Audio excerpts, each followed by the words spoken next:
Welcome, everybody. Hello. Welcome in.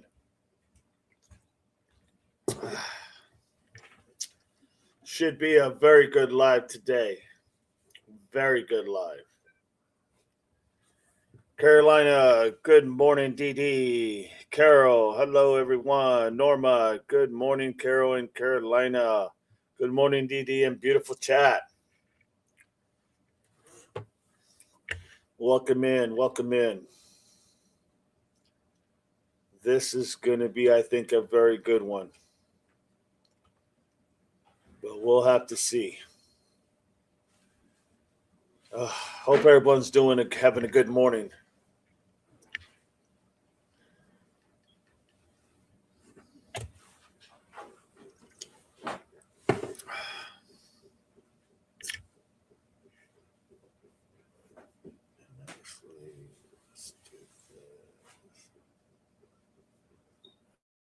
Let's go to this. Okay. Just waiting a couple minutes for everybody else to get in if we got more coming in. Share screen. Well, go. All right.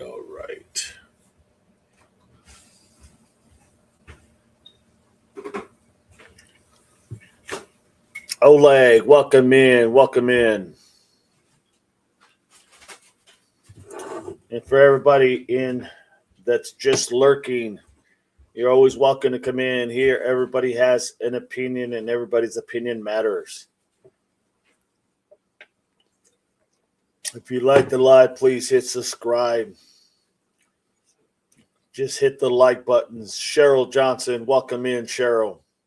Just hit the buttons and hit the likes and the hearts and the emojis and all that good stuff. Just helps the algorithms. If you guys could do that for me, I'd appreciate it. Even if you're just lurking, hit the likes. Makes a difference. Really does. No worries.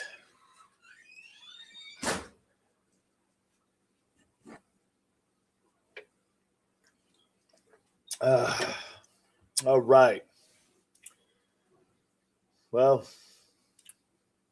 as people come in, because I'm sure there will be some more people coming in, we'll just fill them on what we have. Gene, DD, good morning. Good morning, Gene. Good to have you. Welcome in. Good morning, chat.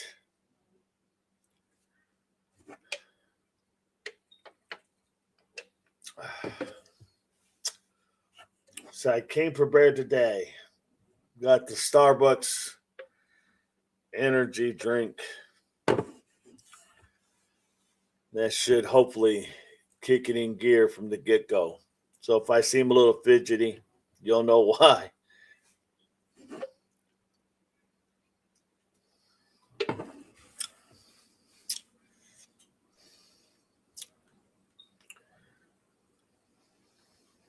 Good morning, Carol and Norma, says Jean. Cheryl Johnson, good morning, Norma. Double shot, yes. I used to go to work in the mornings. That's what I would drink to kind of get me going, So hopefully this will kick in, but it may make me a little fidgety.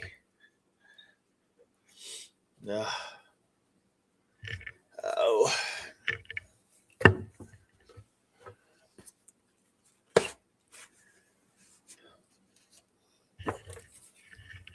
Almost forgot my trademark hat. There you go. Black coffee for me. When I travel, I usually drink black coffee because I want to go ahead and stay awake, and I hate the taste. But because it burns my mouth as I'm drinking it, as we're traveling, I always like drinking black coffee for only that reason. You got to take little sips because it's going to burn your mouth. Yeah, just a little perk, Norman. Just a little perk. Fortunately, this is a cold one, so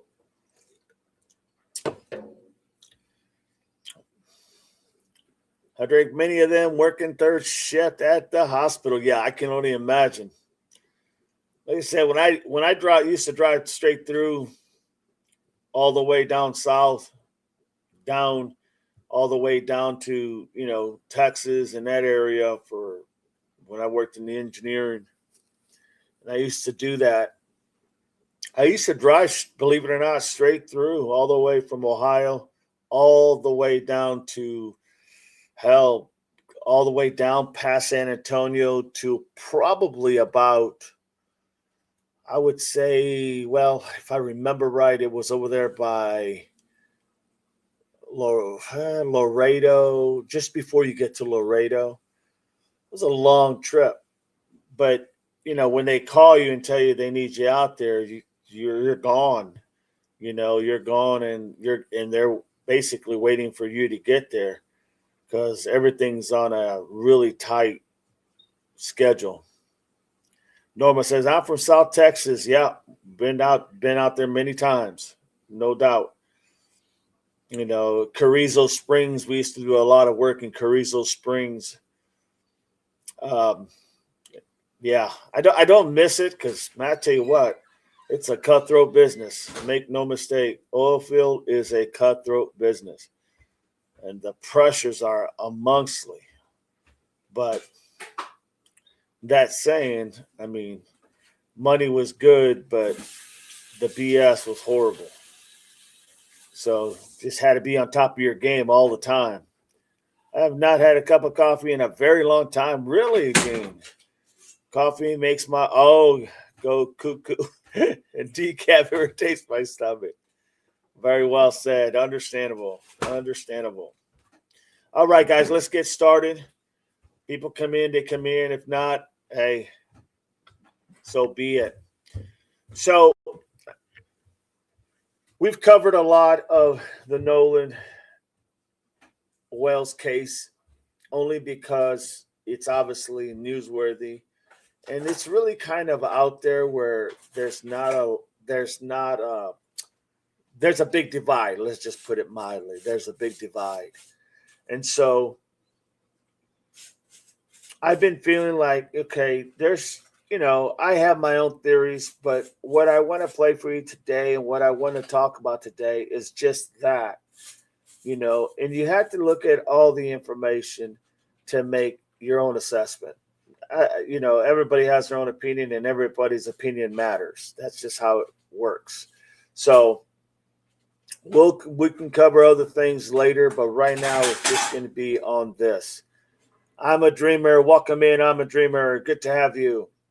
So I want to start off by showing you just a short little video, and just bear with me. It'll take off, okay? It will take off. Here we go. So I'm going to show you a video, and I'm going to show you a little bit and talk a little bit about it real quick. All right.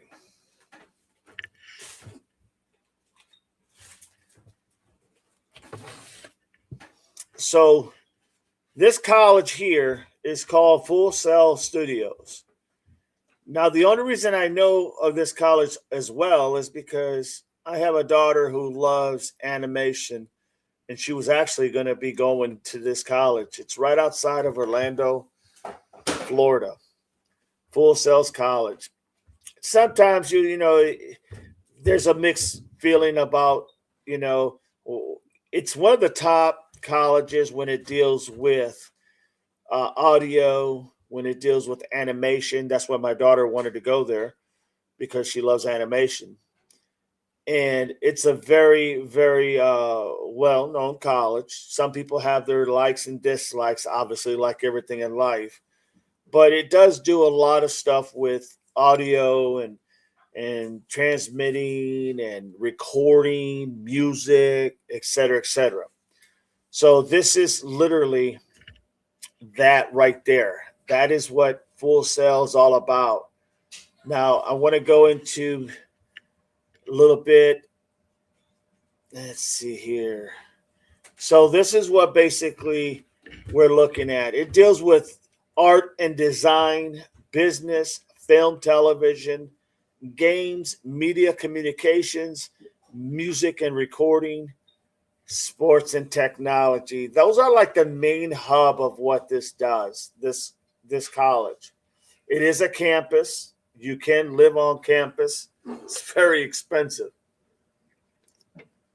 Very expensive, but it's like any other college. Big on animation, film, television, like I said, media communication, music recording, and obviously it's great college to be in if you like the warm weather. Horrible if you're afraid of all them tsunamis and I would not say tsunami, but those hurricanes that come through there. So, Full Sails Campus online degree program designed for a dynamic fields of entertainment, media, and emerging technologies. Our accelerated curriculum is built around real world, hands on approach that helps you learn by doing as you work in industrial style environments, complete projects based assignments. You can start it basically you can start anytime because it's at your own pace as well. And the quicker you buckle down, the quicker you're done, but the quicker you're also learning the things that you want to learn if you're wanting to go into especially one of these fields. It's very, very, very expensive. That I'll tell you. Like I said, my daughter is still into the animation, and she wanted to go there to learn how to do all these different things with animation. So it's a very good college. And you're asking, why am I showing you this? Why am I showing you these places of college? They got also financial aids, just like any college. Submit your application, admissions, choose when you want to start, all that good stuff. Okay? All that good stuff. It's all right there. They even have their, different groups, organizations, different veterans go there, different veterans who have, want to doing certain things. They have collaboration groups, networking, and everything. Don't worry, I'm not going to bore you. Trust me. So I just wanted to show you where this is at, okay, and what's it about. Now you can go ahead and search that. You can search, what it's all about. Look at it. You can see all the digitals, and I mean, it's just known a lot for the digital world, the digital aspect.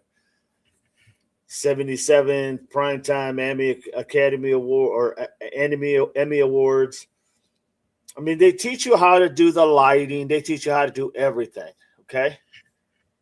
So now you ask me why I show you this. Okay. Well, the reason I show you this is because there's been a lot of talk here lately about literally,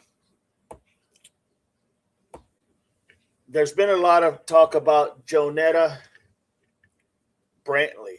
Now, if you don't know who Jonetta Brantley is, she's an individual who went to college at that college, and she's got many years of doing what she does. Brantley, she has 16 years of experience in sound and audio engineering, holds a bachelor's degree in music production from Full Sails University. She went to school for actually to introduce to aspects of what she does now, the post-production work, sound design, dialogue cleaning, and dialogue editing. She went on to earn her master's degree in entertainment and business. She's been following this story with the Nolan Wells. She's been following the story of Nolan Wells. And in that process, the story that happened July 4th, she's been following this story. And she heard some things when they were showing some audios, or when she was listening to the MDR, the Marine Department, Mississippi, marine resource, and they released an audio. You could download the audio, and she downloaded that audio.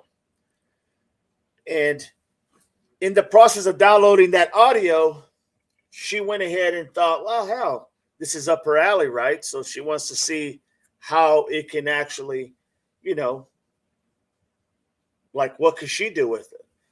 So she started to literally go ahead and play around with the audio to see if she could clear things up. Now, she says that she discovered a lot of very disturbing things, and she clears certain things up. Now, she was using a lot of different techniques that she learned from college. Okay, she's using techniques like subtractive, and it's not going to mean a lot to you unless you understand this. She's basically talked a lot about subtractive, equalizing, compressions, gain adjustments, frequency noise reductions, frequency noise reduction, frequency isolations, and other transitional process and methods. So she literally founded what's known as Audio Done Right, ADR, a first service sync licensing agency, production, music library, music supervision, and audio post-productions companies. Turned down the dispatcher dialogues and etc. So she basically learned how to do these things. Okay. And she's been doing this for approximately 16 years. Okay. So this is not something that she just kind of like fell into. She literally was her passion to do this. And this is what she was about.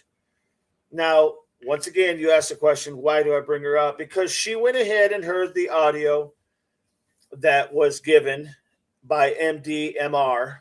That's the Mississippi Department of Marine Resources, whatnot. And Janetta has been getting a lot of flack because she was able to take that video that's literally that audio, should I say not video, the audio to MDMR. Okay, this is like official. This is not a, somebody just went ahead and made up their own video. This is literally their audio. She downloaded it and then she started playing around with it. She found it very interesting, the case, and she wanted to see what she could do. So this is where we're at. Okay. So in the process, she went ahead and she came up with some very interesting, when she heard some things in that audio, she came up with was able to clear up some noise, and through her methods, and I'm not going to try to explain how she did it, only because that's not my line of work, but I just gave you a little bit of the background of her. So this is for all sake and purposes, a professional at what she does. You want to know more about her, look her up, and you'll be able to see exactly what she brings to the table.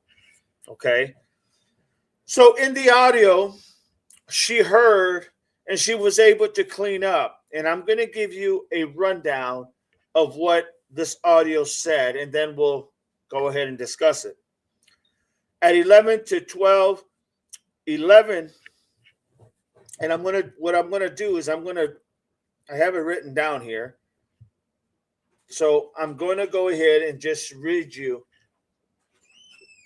Yeah, I can't really see because of the damn light.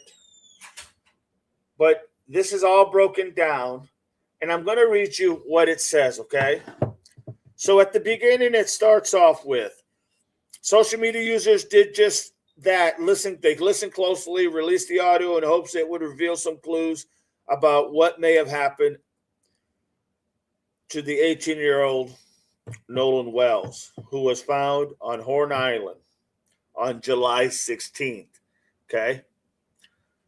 Welcome in, Angel Eyes. Welcome in. So here is when she translated this information and she was able to clean the noise, here's what she came out with. Can we cover it up? She heard this in the background. Okay. Can we cover this up? Yeah, thought all about that. Oh, you killed him. You unalived him, should I say. He's already unalive. Is he unalive? Yes. Then someone yells, Nolan. And then someone says, oh my God, Nolan, wake up. Then you have an inaudible but clear. Wyatt yells, get up, wake up, get the F up. Damn it, Bart. No, really, unalive now. Now I'm going to play this in context because I want you to hear what it has to say. Good morning, Norma. I want you to hear what it has to say because me reading that may not mean a whole hell of a lot. But when you hear it, you understand that this is something that is very crucial and could literally be the game changer, the backbreaker of this case. It literally could be the backbreaker of this case. And I do believe this is going to be very, very telling. Okay. So let me go ahead and let's go ahead and bring up and talk about this. All right. So this is Nancy Guthrie. Jesus, God, you know I'm tired. This is Nancy Grace. And we're not going to play all of it, but we're going to play it and we'll stop it as we go.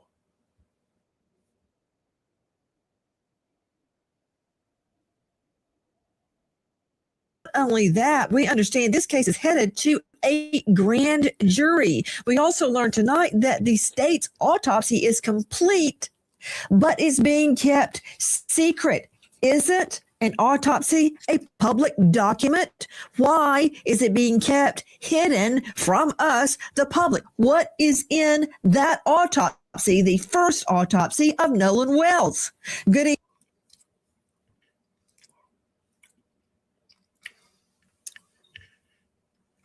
Bart is the individual that was towing the boat of Wyatt's that was apparently sinking. That's who Bart is. He's also been affiliated to be a either current or past, I guess for a better lack of words, in my opinion, a previous or past boyfriend and or whatever to Katie McCormick. That's what literally who he is. L, welcome in, L. You welcome, Oleg. Go back to playing this. Evening. I'm Nancy Grace. This is Crime Stories. I want to thank you for being with us.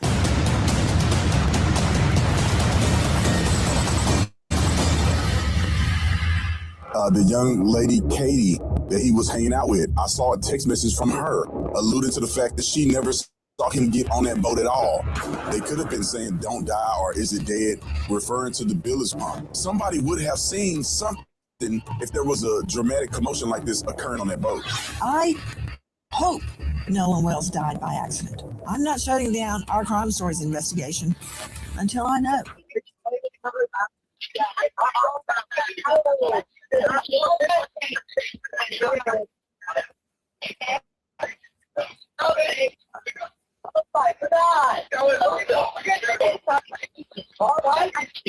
Hey, we're at the west tip of Horn, and our bilge pump stopped working. We're sinking. Can you all please come? We have a membership.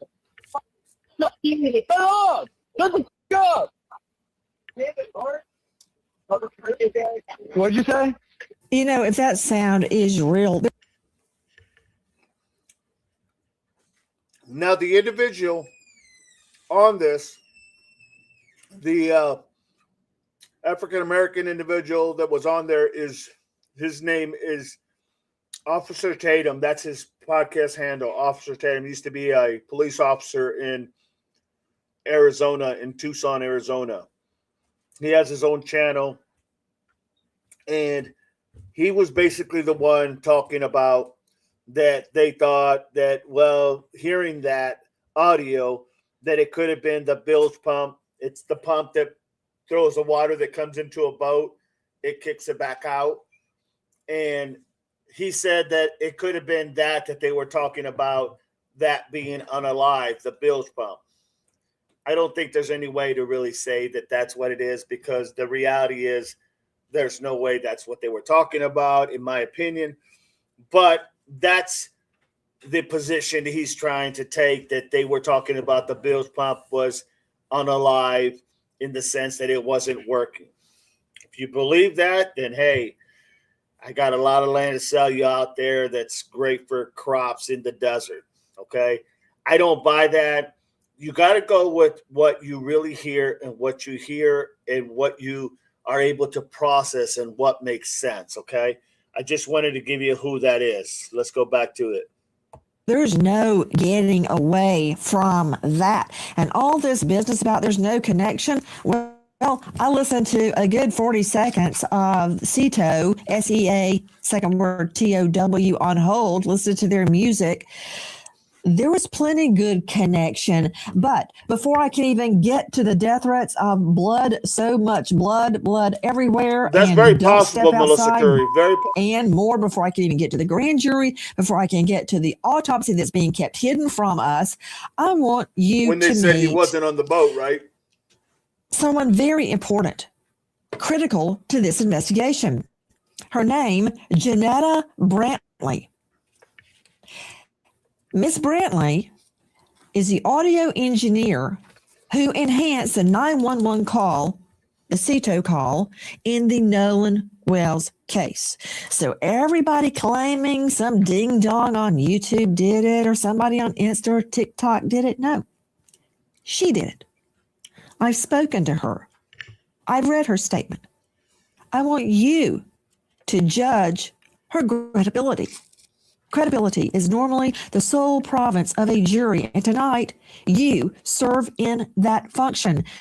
Miss Brantley, I'm sure that you're getting all sorts of abuse, threats, and so forth. It's a cacophony that seemingly won't cease.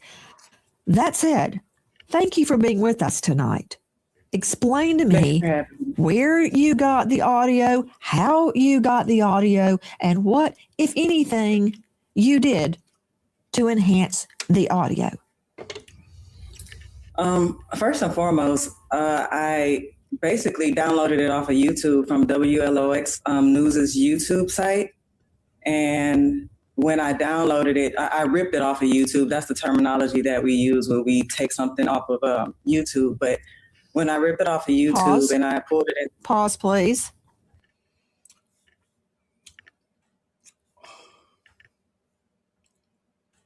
Now here, Nancy's going to talk about, she wants to make sure that her verbiage is correct, so people don't think when she says, she ripped it off YouTube, that people would get the idea that it was another recording that was just on YouTube. This actually came from the MDRM, the Mississippi Resource, for a better lack of words. She basically got it from the site of the actual place where they literally released it, and it's from the state. Okay, so it's not like it was from somebody who just put it together. The MDRM is where she got this from. The Mississippi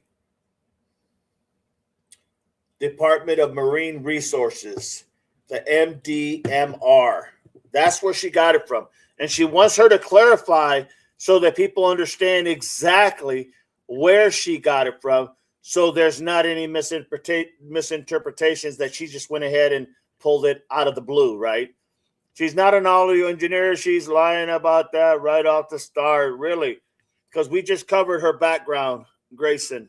We just covered her background. Here we go. We're going to play it now. Objection. Miss Brantley, isn't it true Yes. that the audio you got was taken directly We just covered by that, XLO Grayson. from We just covered what they cover at that college. MDMR, correct? The Mississippi Department of Marine Resources. Isn't that true? Yes. Okay, please continue, Miss Brantley. So when I downloaded it from YouTube, I pulled it into my DAW, which is Logic Pro X. That's my DAW of choice. And when I first listened to it, I realized that it was like a dual mono recording, which most, most phone services or operators utilize when they're recording conversations. And so it was already split between the caller, the dispatch, and the callers in the background. And so that's what made it easy for me to isolate it without having to do much to it. So that isolation, when I separated the left channel from the right channel, that just made me be able to really focus on everything that was on the call end. And what I was hearing was I honestly could not believe what I was hearing. We're still playing this, Miss Janetta Grayson, Brantley, so isn't it true this is no the worries. same audio that was released by the Mississippi Department of Marine Resources? Yes, that is absolutely correct. Let's listen to it one more time.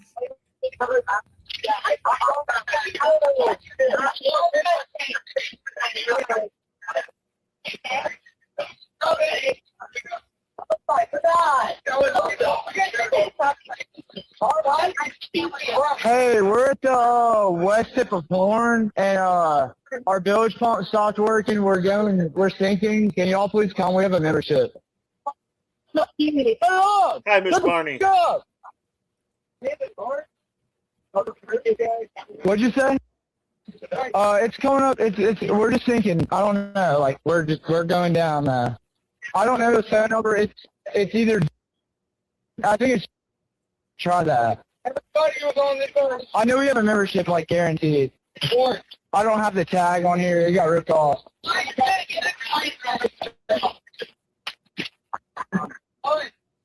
What? No, we do not need that.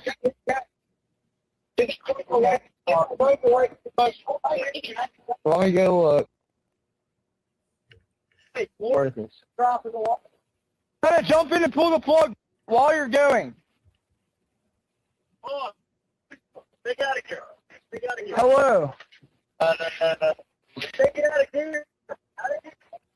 Okay, what's going on? What's up? Hey, we're at the west tip of Horn, and our bilge pump stopped working. We're sinking. Can y'all please come? We have a membership. Hello! Let's go!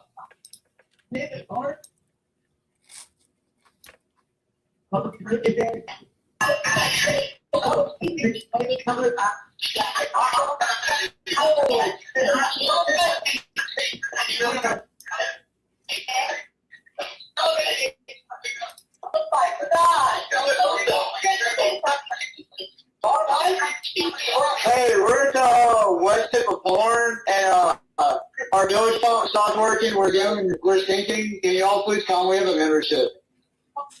Hello! Let's go!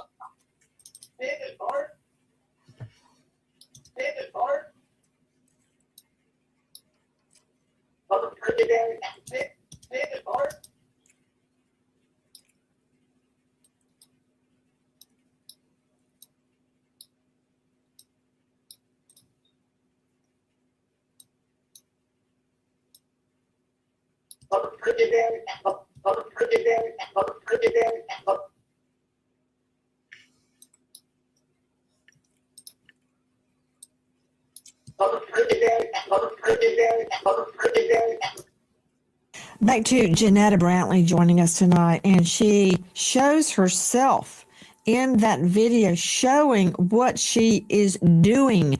What does adding EQ mean, Ms. Brantley?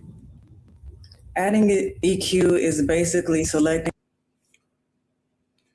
So basically what she just played there for everybody was how she went ahead and was moving the frequencies and the adjusting the frequencies and whatnot. And I'm not going to get into how all that operates because that's out of my field.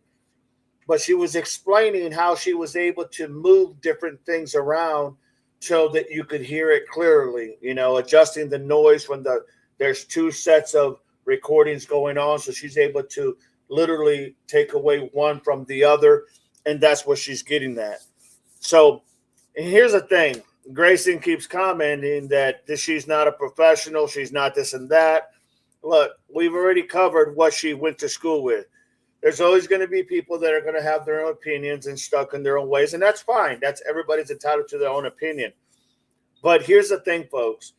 We only try to give you what is out there. You have to make your own assessment. But at some point in time, you can't just not believe what you're hearing. You cannot just not believe what you see. The reality is that if you want to talk about, that this is not valid, then say something about why it's not valid.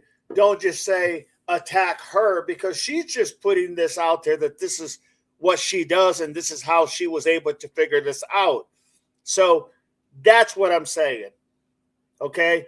And if you want to get into the nuances about, well, she's not a degrade because of this and that, you're not attacking what she found and what she's able to put together. You're attacking her and her accomplishments. Go back to, if you're going to criticize what she found, not her credentials. Her credentials speak for itself. We done looked at it. We done observed it. But if that's not suitable for some people, that's fine. That's fine. But if you're going to attack what she did, not the person. She only can tell you exactly what and how she was able to get this information. Just want to clarify that for everybody. All right, here we go, guys. Here we go. Let's go back. A certain frequency of the actual sound and either deleting or removing a certain noise, something that's problematic to the ear, deleting that or boosting that. That's literally all EQing is. What was your process, Janetta? Because I was sitting researching. It was early in the morning, like 5:45 a.m. several days ago, and I was researching the Nolan Wells case, and I saw the transcript as it was being played.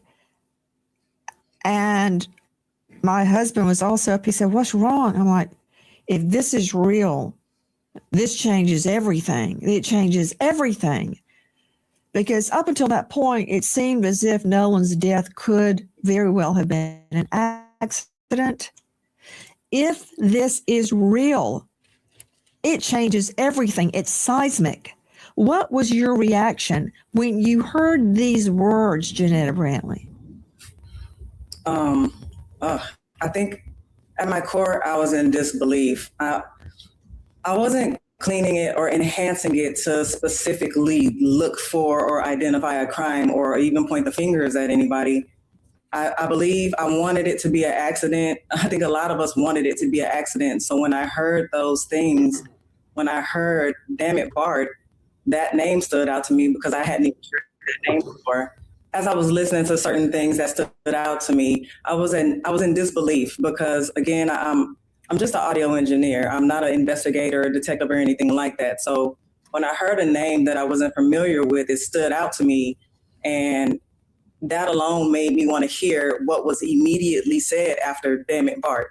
And so that's why in that process where "Damn it, Bart" came in loud and clear to me, I decided to go over to the next part to hear what the rest of that statement was, which is where you saw me actually create a loop over that part, split that part, and then add a gain, which the gain is boosting the volume overall. And that's pretty much what you saw me do in that actual video. And so to hear, "Damn it, Bart, Nolan's really dead now," that I couldn't believe it. I could not believe it. My reaction to Janetta, because when I first... So now that's where she's at.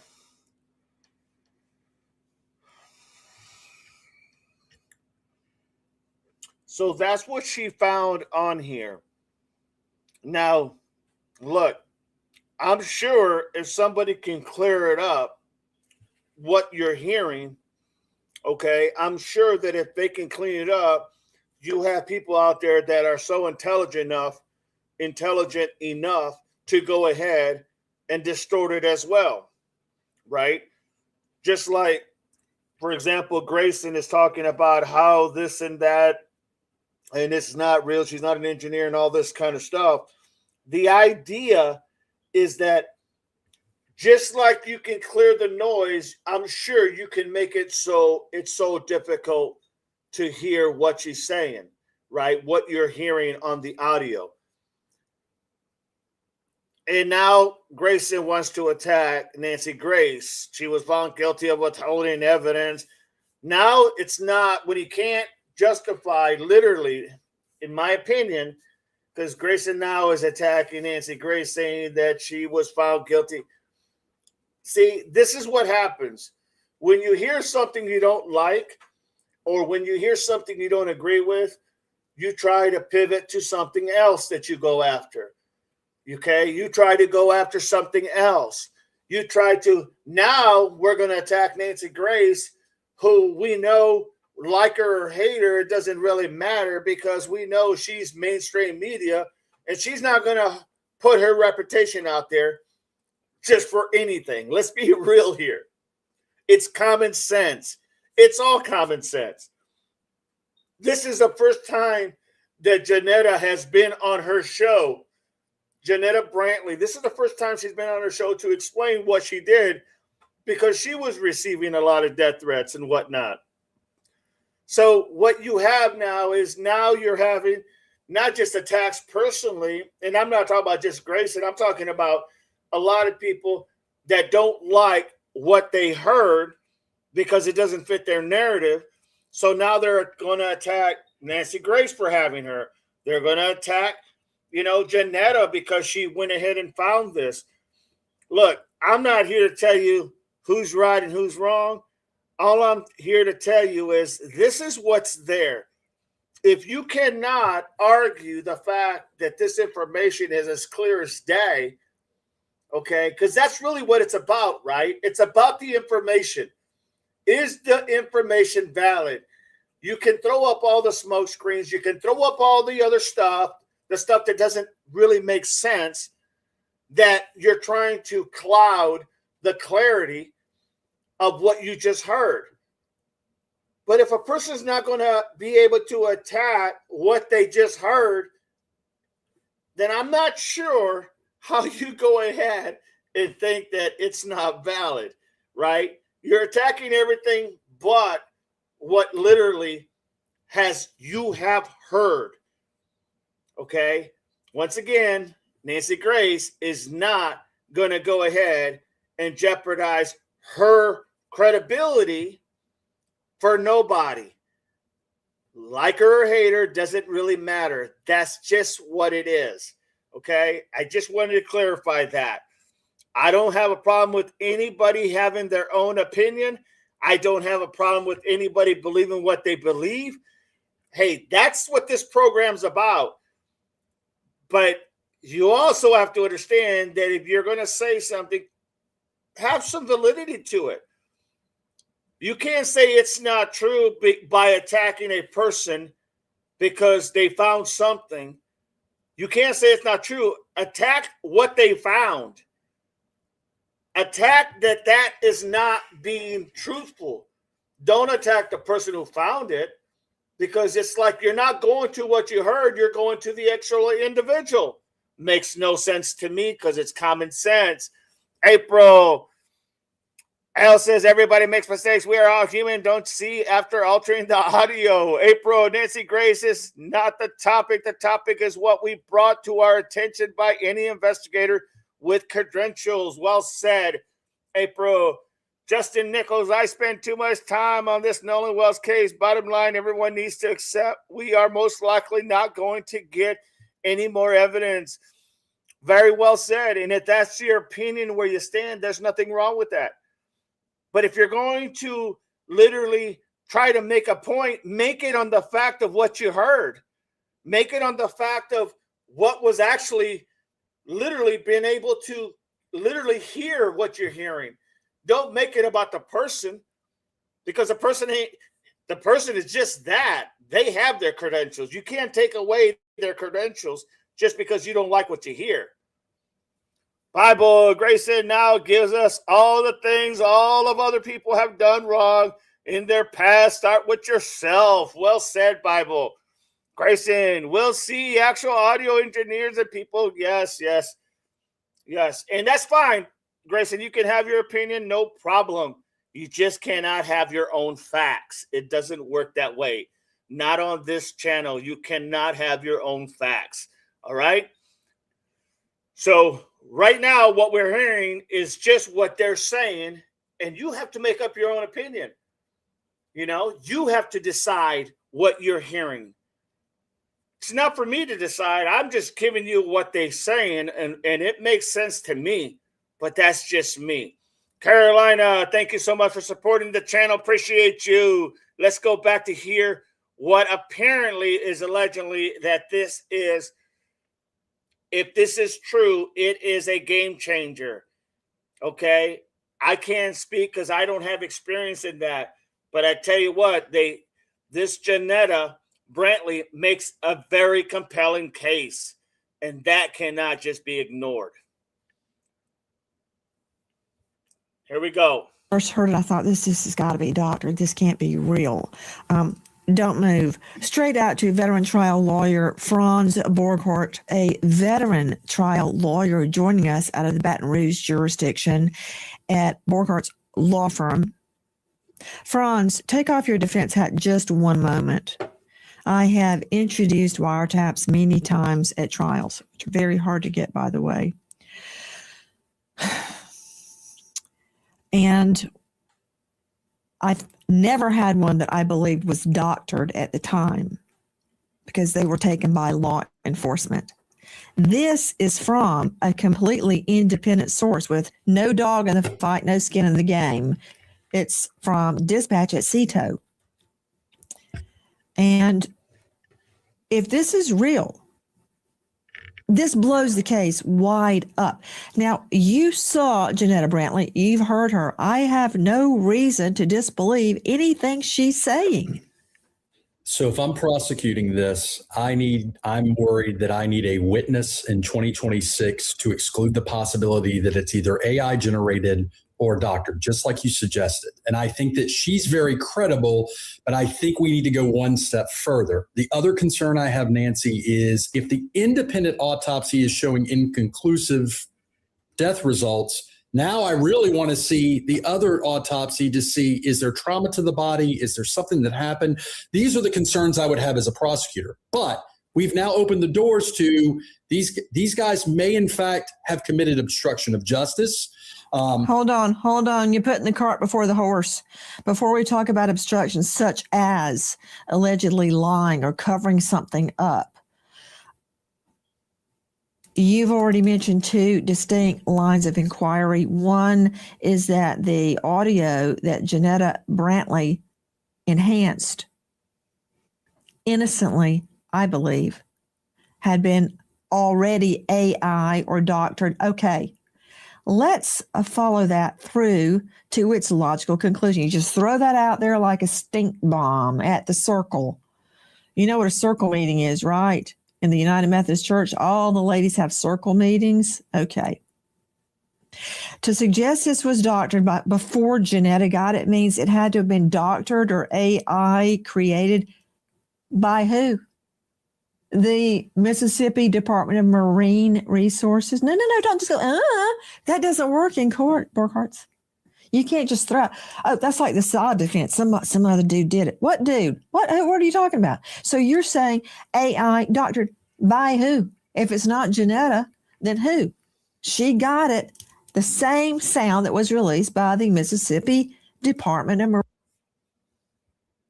You see that? She calls him out on this because he throws out that word, we have to make sure it's not doctored. And so Nancy tells him literally She tells him literally,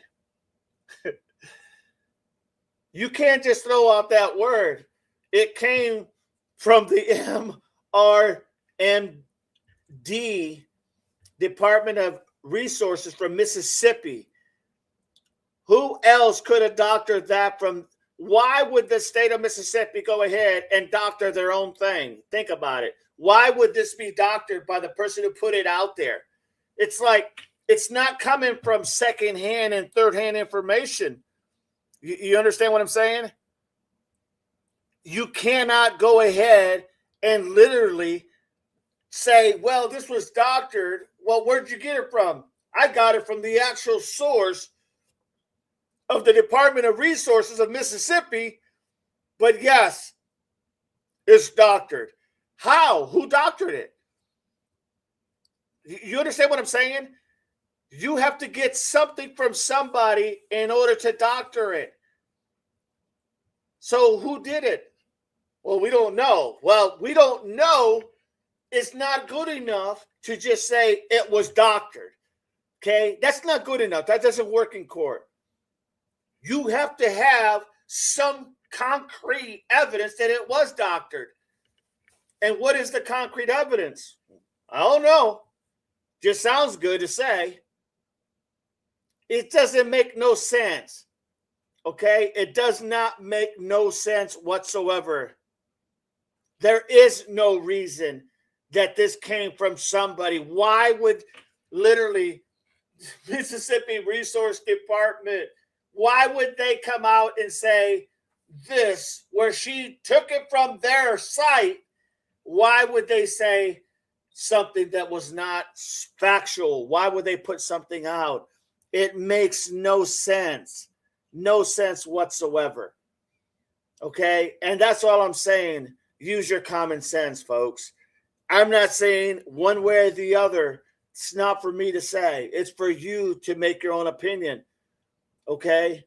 But the idea that this is going to be something like she grabbed out of the ether sphere, got it out of TikTok, or just literally got it out of Instagram, and then she went ahead and played it and distorted it, that's kind of rich. That's kind of rich. It doesn't make sense. Okay? No matter what, it just doesn't make sense. Make your own opinion. Here we go. Marine Resources. What? You think they doctored it? There is nothing normal about this case. And if the That's not state, what I asked you. I'm asking you to explain your premise, and you're not doing it. I said if I were a prosecutor, I would want to be able to establish with expert testimony that what we are listening to is real. And I would want a witness, because I'm telling you, with this case, with as viral as it's been, I'm not disagreeing that it's real. I'm saying I would want to be able to bolster that very credible woman's testimony, and she is very credible. I have no doubt that what we're listening to and what she did is credible. The issue is, I don't know if she can go the distance to say, okay, right, got it. She cannot testify as to whether MDMR had enhanced it or doctored it before it was released. But see, the problem is, you would have to ask someone to believe a clerk or an official at the Mississippi Department of Marine Resources doctored this before they released it, to the extent that nobody could understand it until they enhanced it. That's a hell of a doctor job. Okay, so you did that. Then you got into the medical examiner findings. Okay, what was your theory on that? Very quickly. If he's dead on the boat, how did he die? It should be conclusive. It shouldn't be inconclusive. Hold on. Joining us right now, Joseph Scott Morgan, renowned death investigator, professor of forensics, Jacksonville State University, with a premier criminal pro department and building, author of Blood Beneath My Feet, star of a hit series, Body Bags with Joseph Scott Morgan, and it goes on. Significant over. So let me also throw in this little variable. The whole premise was that literally Nolan Wells was not on the boat. We're not hearing argument that Nolan Wells was not on the boat. You're hearing things of what was been able to be extracted from that audio to make it more clear to understand what has happened. So I guess my question, welcome in, Tarek. I guess my question is this. Why did they, if in fact we're now talking about whether this audio was altered or not, why are we not talking about whether Nolan Wells was on the boat? Because that's what his friends have stated, correct? That he was not on the boat. And yet we clearly are not arguing that he wasn't on the boat. We're talking about, or we're not arguing, we're not making points about whether he's on the boat or not. We're asking points of whether the Mississippi Department of Resource doctored the audio and put it out there so that someone can take that audio and then doctor it. I don't know how many doctors you need to literally change that whole audio concept. Just saying. Was he on the boat or was he not on the boat? That's something you got to think about. Was he on the boat? That's the bottom line. Because if he was, then what happened to him? Someone said earlier, he could have slipped and fell and he could have hit his head. Very true. Very true. But that would mean he was on the boat. Would it not? So why would the friends have said he wasn't on the boat? Just got to break it down. You just got to be able to break it down. Here we go, everybody. Click that like and subscribe. If you like the channel, subscribe. This is an opinion channel. Everybody's opinion matters. Everybody matters because you matter. Just cannot make up your own. You cannot make up your own facts. And I'm not saying these are facts. I'm saying you can't make up your own facts. You can only go by what is there. Here we go. Over 10,000 death scenes under his belt. Joe Scott, follow up. I'm not arguing in Burkhart's. Let's learn, if we can, from what he's saying. Jump. Yeah, so whatever has been the causal factors here has got to marry up with what they were seeing at the scene, and perhaps the audio does fall into this, these statements. And I think that probably from a medical legal perspective, that is the coroner and the medical examiner are going to want to be able to fully appreciate what is being said here from a timeline. This is absent the police's investigation. They're going to try to rule in or rule out what they're seeing presenting on Nolan's remains when they finally did receive them at the state medical examiner's office and that examination began. And this is going to be critical and key, because the causal effects here are going to be critical. We go back to these changes that the second autopsy referred to on the back of the head. Now, the doctor was not able to, at that point in time, even though he did do a thorough, what's referred to as a layered dissection here, he could not establish the causal effects here because the injury or the insult that you see there, this presentation, is compromised by decomposition. So what did the state medical examiner see? My problem is here, Nancy, how was the body treated before or after the first autopsy and the body is transported up to DC? I have questions about this because they're talking about to the degree with which the body was decomposed. The doctor up in DC is seeing significant decomposition.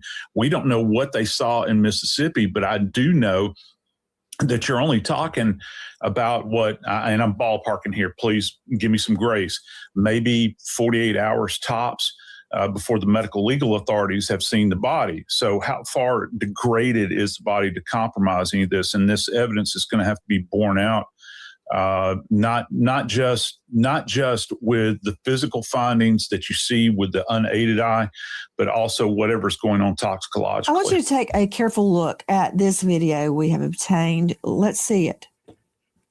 Look how tightly everyone is packed in. There were hundreds of people out on Horn Island on July the 4th. What, nobody saw what happened to Nolan Wells? They all just left with him standing there stranded, waving his arms like Gilligan? That did not happen. Now that you're seeing this, what is an innocent explanation? I'm trying to figure that out. Joining me, and I'll circle back to you, Joe Scott, because I got a lot of questions regarding the way he could have died innocently and been left behind, and that sound being true. The sound that Janetta Brantley enhanced. Is there any innocent explanation? Is there a way, as my favorite judge often said, Luther Alberson, it is your duty to make all witnesses speak the truth and impugn perjury to no one. Is there a way that can be done? I don't know that it can. It seems to me that someone is lying. But who? Joining me now, Teslin Figaro, social justice, political commentator, host of the Teslin Figaro podcast. Ms. Figaro, thank you for being with us. I'd like to hear your thoughts. Yeah, well, that's what the family is saying. They don't believe he died by accident. That's the point. That's the reason why Nolan Wells' mom is saying, I don't believe this. I don't believe he died by accident before we had the audio. The audio simply confirms that there are additional questions that needs to be asked. It wasn't just one thing they said in the audio. They said Nolan repeatedly in the audio. They said check his chest in the audio. They said, is he dead in the audio? And also notice this, Nancy. Did you notice that the operator also said, is anybody breathing? Who says that? What operator says who all is breathing on the boat? So is this all the audio, Nancy? Is there more audio? That's my question. I want to look specifically, Teslin, at what was said. At one point, we think, you killed him? He's already dead. He's already dead. Is he dead? Yeah. Nolan, OMG, wake up. And as Janetta stated, then she hears a completely different name, Bart. Now, we also hear, and I'm very curious, the phrase, no. Teslin Figaro, was that a nickname of Nolan Wells? I cannot confirm if that's a nickname of his or not. But what I do know is we heard Nolan. What I do know is we heard check his chest. What I do know is that we said, is he dead? What we do know is we heard screams. There's folks out there suggested that perhaps they were talking to a seagull or perhaps talking to some random bird that was flying around that's called no. There were folks out there that suggested, well, maybe they were talking. I'm only pausing this because I want to answer some of these questions or comments. All opinions are welcome here. By April, do it with respect to others. That's what makes the channel. Amen. Well said. Tarek, not at all. Oleg, changed my opinion on them now. Sorry. Whiskey, the original one would still be there. Get and compare them. And I think they have compared them, but you're right. Good point, Whiskey. Rich, did he get hit in the back of his head by a boat? That's a possibility because he did have that mark to the inside interior of his neck. Oh, yeah, I'm not in support of letting a GoFundMe get to an 8 times the goal. That's ridiculous amount of money unnecessarily. Dennis says, so if something happened to Nolan on the boat or before the call, how does he make it to the pool party later that night? That was already established, Dennis, that party happened a week prior to them even going to the island. That's already been come out that's been reported. That was a week prior to them going to the island. That was a older clip that had nothing to do with that. So just to answer that. I'm a dreamer. I don't think starting a GoFundMe would be something I would immediately after my child passed. Everything has been paid for by others. Tarek L. Think they are being coached by Crump, says Tarek.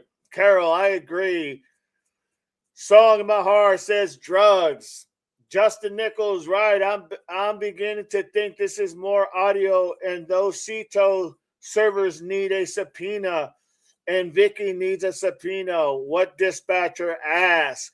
Good point, Justin. Good point. What the dispatcher asked. Very good point. Tarek, exactly, Justin. What dispatcher asked is everyone breathing. Now that you can't make it up, everybody, because the dispatcher did ask that. Out of the blue, she said, because I'm assuming, this is just my opinion, that she was hearing a lot of the back noise of what they were talking and screaming and yelling. And she definitely heard something for her to say, is everyone breathing? That's not by accident, everybody. That's a common response when you're dealing with water and you're being on a boat and you hear the background possibly of someone saying, is he unalive? The first thing you're going to come to the conclusion is, oh my gosh, somebody probably became unalive by drowning. So that dispatcher asks the question, is everybody breathing?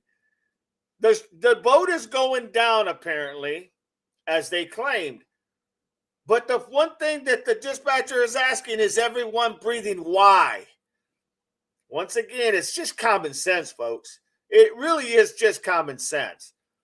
She's asking, is everyone breathing? I can't stress that enough. That's huge.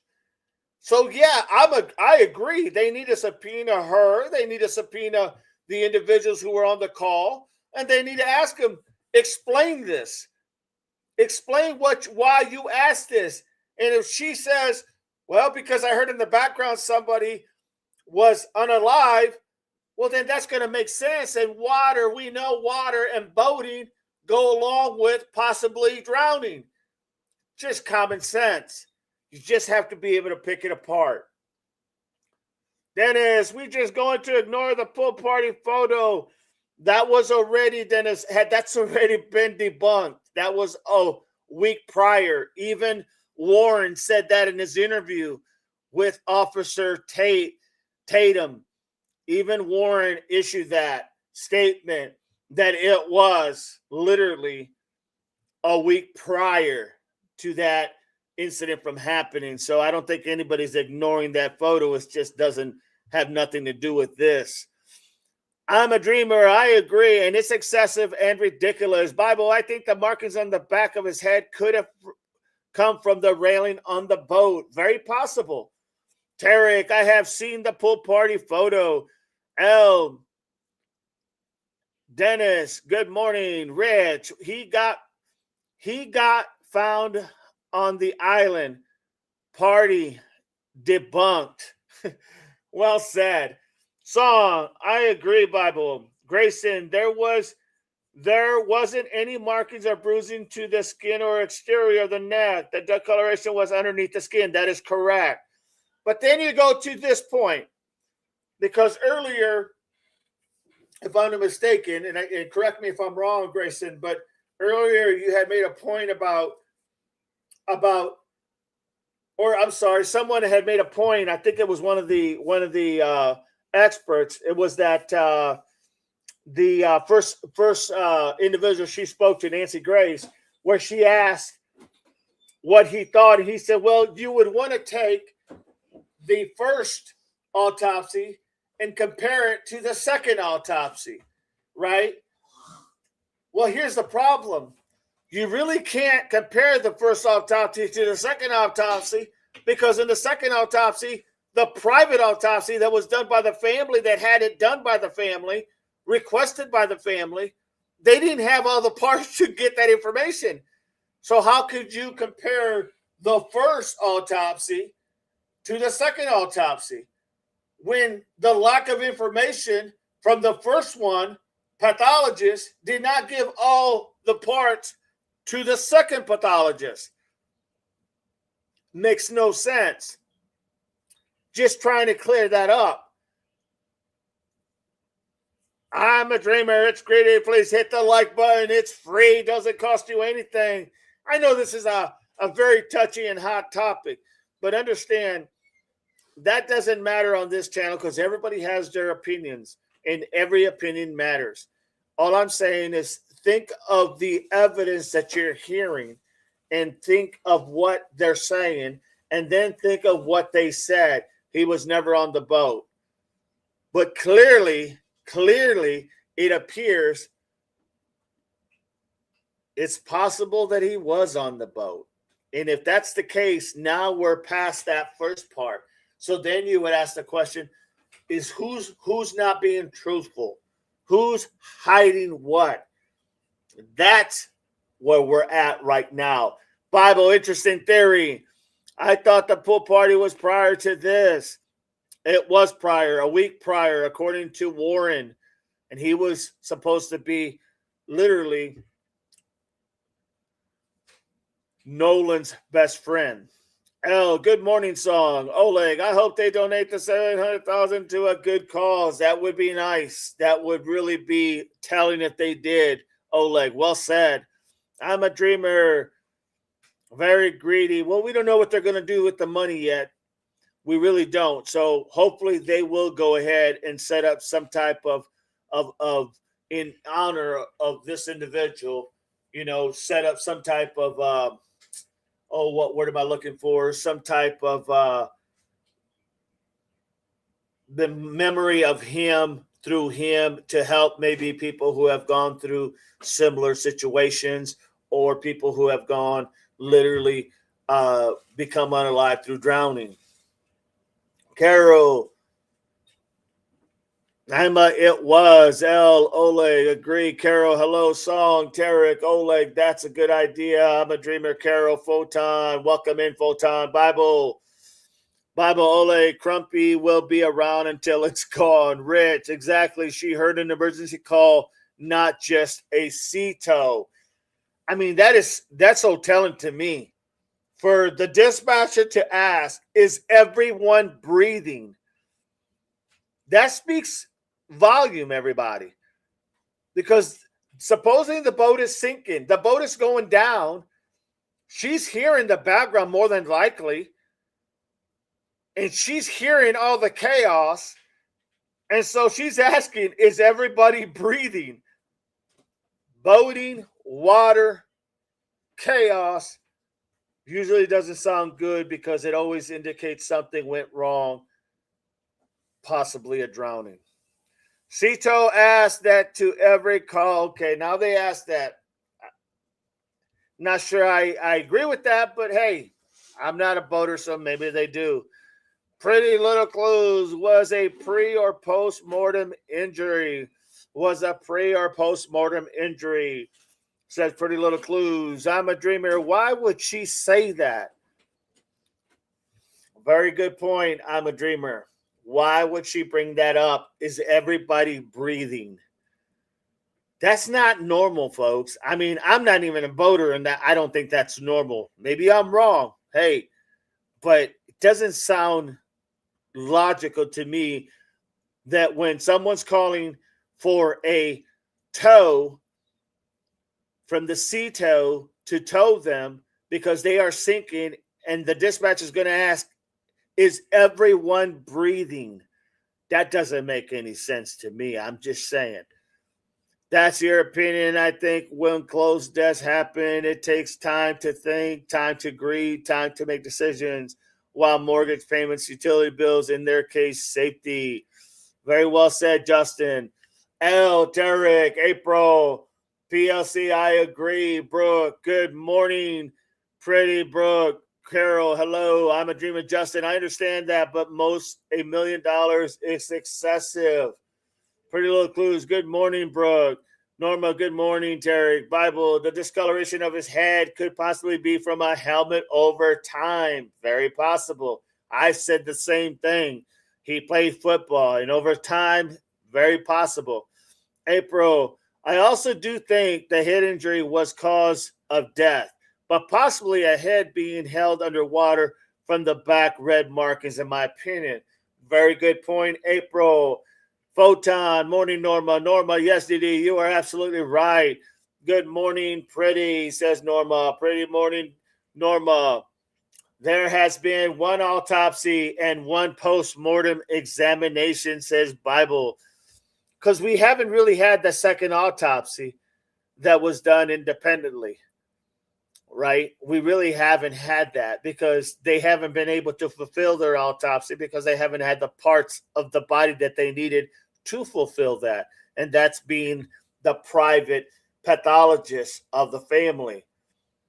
I'm a dreamer. I've lost close family members and never once thought I'd just make. Justin, I live in Jackson, Mississippi. I don't know where all you fine ladies and gentlemen reside. I do believe their family has safety concerns, just like law enforcement, Nolan's associations potentially. Good point, Justin. Tarek, good morning, Norma. Norma, hope you're all doing well this morning. Click that like. Do me that favor. Click that like, everybody. Justin, I live here. There's many dangerous active members of Mississippi Aryan Brotherhood Patriot Front offshoots of militia Dixie Mafia. Pretty Little Cruz agreed they didn't get the larynx, pharynx, etc. from the front of the throat, but this cervical spine was clearly still there, which would exclude head and neck injuries if that was a possibility, but they didn't get the brain either. Pretty Little Clues, they didn't get the brain either. Remember when they were talking, they asked about the brain, and that's what this was a while back when this first came out. They didn't get the brain, they didn't get the throat area, the neck for the most part, and they did not get, there was another, I think it was the heart, I think, they did not receive. So it's kind of hard to make assessments on what happened when you don't have those parts, according to the pathologist, way above my pay grade. Norma, good morning, Nichols, pretty little clue, but if the hyoid bone was a missing part of the throat given to pathologist number 2, I'd be curious if the hyoid bone was broken as in strangulation. Very good point. Grayson, there are members of the Aryan Brotherhood in Jackson, Mississippi. Well said, well said. Good point, PLC. Sweet Norma Rich. Found on the second search, Nolan should have been found first search due to where the body was. They said sometimes the body will sink for, 24 to 48 hours. And so maybe that's why they couldn't find it at first. But very good point, Rich. Pretty Little Clues, look at the one above that, laughing out loud, okay? Let me see here. But if the hyoid bone was a missing part of the throat given to pathologist number 2, I'd be curious if the hyoid bone was broken as in strangulation. Yeah, I read that. I said that was a good point. Oh, above that one. Agreed. They didn't get the larynx, pharynx, etc. in front of the throat, but his cervical spine was clearly still there, which would exclude the head or neck injury if that was a possibility. Good point. Good point. Justin, I wouldn't speak on it. I wasn't sure. I've worked as an analyst in DOD that made me aware of their presence here. Pretty Little Clues. Good morning, Norma. Rich, she asked how many people on the boat. Is everyone okay? Emergency question in accidents. But she did ask the question, is everyone breathing? You all have good rest of your day. You got it, Justin. Thank you for being here. Click that like and subscribe to the channel. Click the likes, everybody. If she heard the background, that may have been why she asked. It would only make sense to me. But hey, that's just my opinion. I'm a dreamer. Justin, have a good day. Pretty Little Clues. But I'm not sure if there is anything nefarious going on with the missing parts. They said it's normal for there to be missing parts Yes, that is correct. They said usually they take about a quarter size piece of every part so they can retest it, but it is something that they can do. The only problem I see, or the only question I would ask is, if you know that there's going to be another autopsy being done requested by the family, would you not give them part of that so they can do a test themselves? I get it that normally they will keep it, but how often would they keep it if there's another independent being done, an independent autopsy requested by the family? Would they normally keep it in there too? Or is it a preference because it's still under investigation? Or whether they're just trying to not let the other person have that? That's just a fair question. Very well said. Thank you for your little clues. Justin, Norma, just a theory. What about Nolan fell on the boat and hit his head and they got into a fight and Nolan fell, unalived him as a friend panicked? Very possible, but that would just mean that he was definitely on the boat, which is contradicting to what the friend said, that he was never on there. I'm a dreamer. April, that's what I'm thinking too. Monica, welcome in, Monica. Click that like, everybody. Do me that favor, please. Norma, have a blessed day. Nichols, Bible, just for laughs. I heard morticians say you can tell who has the money at the funeral by who is not crying. Grayson, Justin, why would the DOD keep track of whereabouts of the Aryan Nation? That seems more of an FBI and police thing. Good point. Pretty little clues leads me to believe that there is something is there in the throat area. Did Emmy #1 state anything about the color of his eyes, like Peche, which would collaborate a strangulation? Good point. Pretty little clues. Grayson, Justin, the Aryan Nation is a city that is more 80% African American. April, PLC, good point. Norma, pretty anything's possible at this moment. Pretty little clues. Oh, I didn't know they didn't have his brain. That's interesting as well. That's what they had said at the very beginning when they were asking. They said that you would get more information from the actual brain than you would get from the neck, because the brain, the oxygen going to the brain or whatnot, would have a lot more information to offer than the neck. That's according to another pathologist that was being interviewed. Bible, pretty clues. All right, I'll stop now. No, you're good. Pretty little clues. You're fine. Everybody has an opinion, and everybody's opinion matters. That's what we want to hear here, is everybody's opinion. Bible, laughing out loud. Oleg, why keep it secret?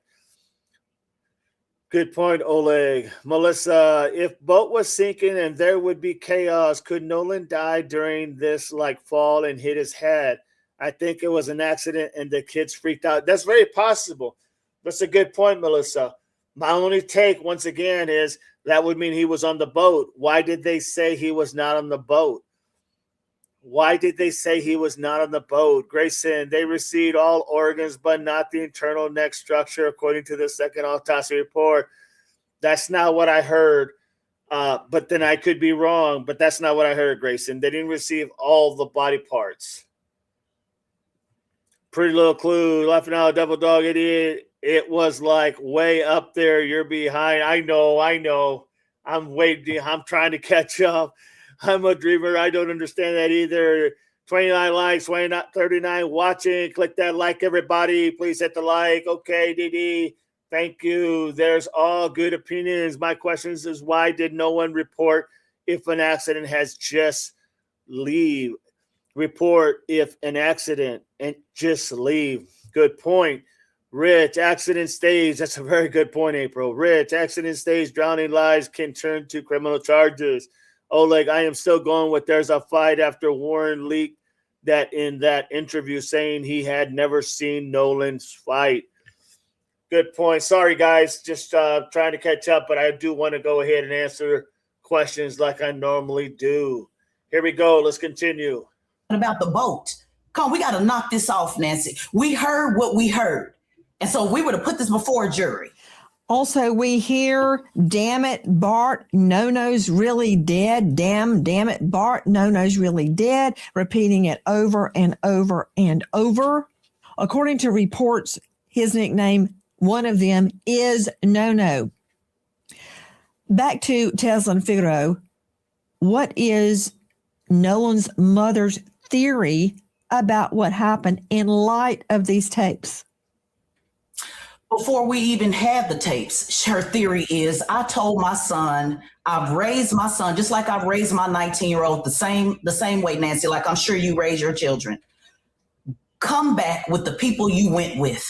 Her theory has always been that he is a fantastic swimmer, that he is an athlete. Her theory has always been that he did not drown. Her theory has always been that there's something wrong with this picture. Her theory has always been that the fact that, you know, he left his phone and left his keys. Her theory has also always been that he did not just go off with some random stranger and say, guys, don't worry about it, just leave me on an island. Her theory is the same thing before Thank you, this Justin. audio. Appreciate This you. audio only confirms what this mother Thank already you so knew. much. Please click. All right, as you leave. Hi, guys. Nancy Grace here. If you are a homeowner, you probably thought, should I call American Financing to refinance Al. and pay off this debt?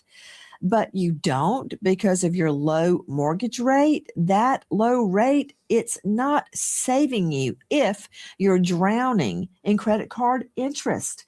People are calling American Financing, and American Financing is saving customers an average of $800. That's not in all, that's a month, by using their equity to pay off the hashtag www.americanfinancing.net/Nancy. Average savings are based on borrowers who save over $199.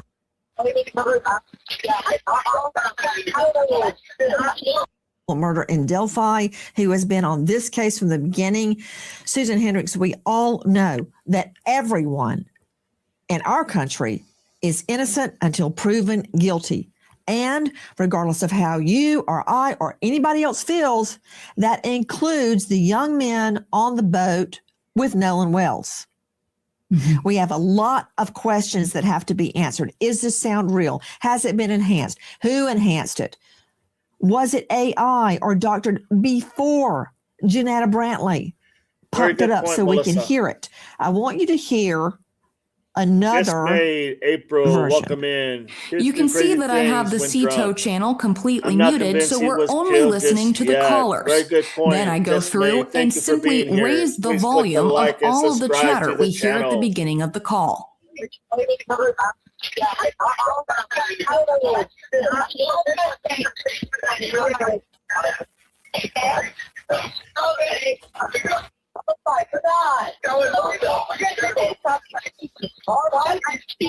Hey, we're at the west tip of Horn, and our bilge pump stopped working. We're sinking. Can you all please come? We have a membership.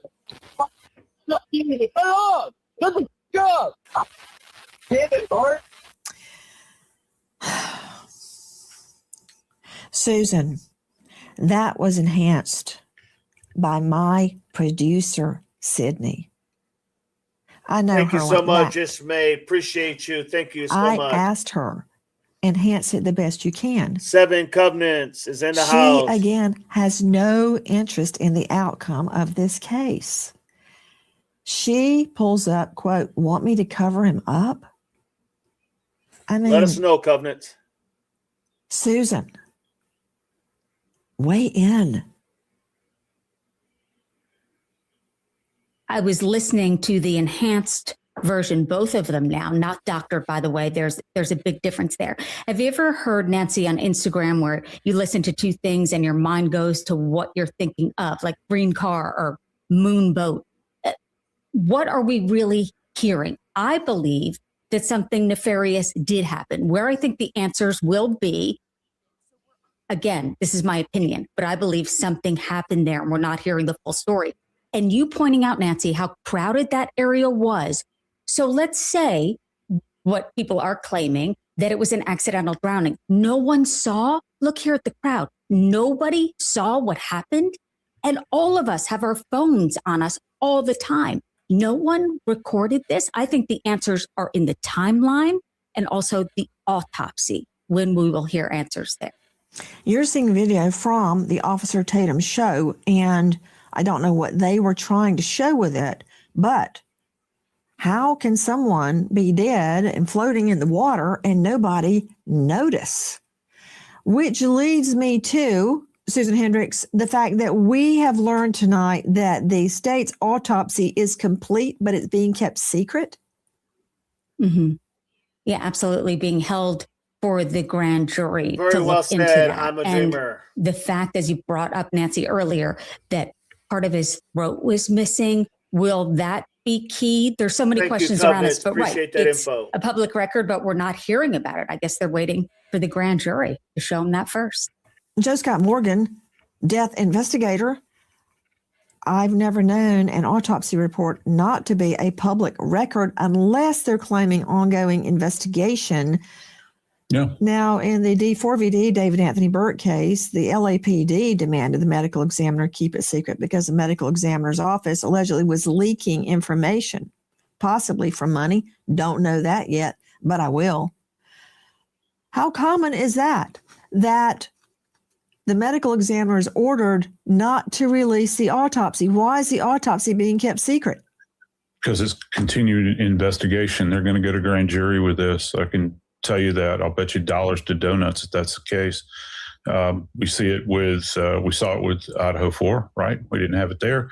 We don't have it with Charlie Kirk. You know, that's an ongoing event. This is being investigated. And, you know, the point of contact here is an interesting situation here because you have the state medical examiner, but you also have a county coroner. The state medical examiner provides a service to the county coroner. The coroner is an elected official. He does not do these autopsies. And so the coroner is going to be the gatekeeper relative to any kind of document. But with that said, under state statute, the DA, the prosecutor, they can say, look, you're going to hold off on releasing this report. So it's being held at this point in time. Now, the reports that we're hearing are saying that it is complete. Now, what does that mean? Well, if you have a complete autopsy report, that means they've got tox, they've probably got histology, which is going to be the tissue studies, and they actually have the anatomical autopsy report that has been completed. That's what I think it was ABC that was reporting that. I can't validate that, but that's what is being leaked out at this point in time. So they have this report. I think the question is, and this goes back to you, my friend, is that if this is going to be a grand jury thing, when is it going? And when is the medical examiner going to be called and summoned to speak to this? That's what everybody's going to be hanging on, in my opinion. Hold on. Joe Scott, you mentioned the tox report. That's a blood panel done. Was he drinking? Was he using drugs? A lot has been made. Or had he been given something? Witnesses stating Nolan was drunk. Okay. Does that really change anything? Does that change anything? Unless he died of acute alcohol poisoning. Because I guarantee you, ain't anybody on that boat that's afraid of a cocktail. Okay? So if he was drinking, what difference does that make in whether he was killed or whether he died of an accident, Joe Scott? Well, listen, Nancy, I know you're a teetotaler, but let me tell you something. The drunker you get, the more alcohol you take on board, it lessens your ability to defend yourself. It lessens your ability to make good decisions. And so we see this played out all the time in the medical legal world. And that's going to be the measure here, I think, relative to the tox. Everybody wants to see the toxicology because that's going to give us an idea chemically what is in this young man's system. Was he able to do for himself at that point in time? And that's another problem that arises here. It's a double-edged sword, Joe Scott. You can argue rightly. He was drunk and could not defend himself against an attack. Right. You could also argue he was drunk and hit his head, and then they go, oh, my stars, he's dead. Yep. But wouldn't that have shown up in the autopsy if he died by a blow to the head, be it accidental or nefarious? Wouldn't that have shown up? Yeah, and keep in mind the second physician that did the autopsy, who, by the way, is highly respected, the former chief medical examiner for D.C., that was retained by the family. He didn't see any evidence of fractures. All right. Now, that doesn't mean that there wasn't a concussive event. I'm talking about being hit in the head, and you can have stuff that's contained within the cranial vault that might not be presenting. But again, back to what I said earlier, I find it very interesting that this doctor is commenting on the state of the decomposition when he sees the body. And that's problematic. It's very problematic when you're trying to make an assessment. You're already absent the organs of the neck. You're absent intact lungs. And, because the specter of drowning is on the table as well. So if you want to make a thorough scientific assessment, he's kind of handcuffed, isn't he, at this point? And again, going back to this idea, how long did it take them to get his body to DC, and why was it in such a state of decomposition when it arrived? Hi, guys. Nancy Grace here. Please join us on Crime Stories and stream it first on Fox 1. When breaking crime news develops, we investigate it. Number 2, there is doubt. Views, crime victims, families. Thank you, friend. Franz Borghardt joining us, veteran trial lawyer out of the Baton Rouge jurisdiction. Speaking of toxicology results, number 1, they don't take that long unless you want them to. Number 2, there is doubt. If he died by accident, having consumed a lot of alcohol, was there a cover-up? Or did he die from a nefarious act? So the alcohol intake could cut either way, Franz. I think you're spot on. I think that the reasonable doubt, if someone gets arrested and accused of this crime, is going to be if the toxicology shows a high BAC in the absence of anything else. What you yourself said, could it have been foul play where he couldn't defend himself, or foul play in so much as he got injured because he was quote unquote drunk? That remains to be seen. But I don't discount the fact. Come up, please. Let me see, Workhart. You're saying foul play, but it could have been something as simple as horsing around on the boat and him hitting his head. It could be somebody whacking him in the head. It could be finding him in the water face down. And this mark on the back of his head is some type of fluid disbursement, which I don't believe, because it was nowhere else on the body except right there. And if your blood is going to sink to the lowest level upon death, it would be all over the body, but we're not seeing that. So why is just the occipital have the deep red markings? So many questions. And let me stress, before you bother sending me another death threat, we don't know the answers. These boys, these young men on that boat could be completely innocent. But when I listen to this sound, there are a lot of questions. Back to Teslin Figaro, who is joining us. She's the host of the Teslin Figaro podcast. She is a social justice and political commentator. Have you noticed that people are making a lot of the fact that Nolan was, quote, drunk? A, how do they know that? And B, does it make a difference? Yeah, well, I've absolutely noticed it, that he was allegedly, they're saying he was drunk, and it doesn't make a difference. And let me ask you this, Nancy.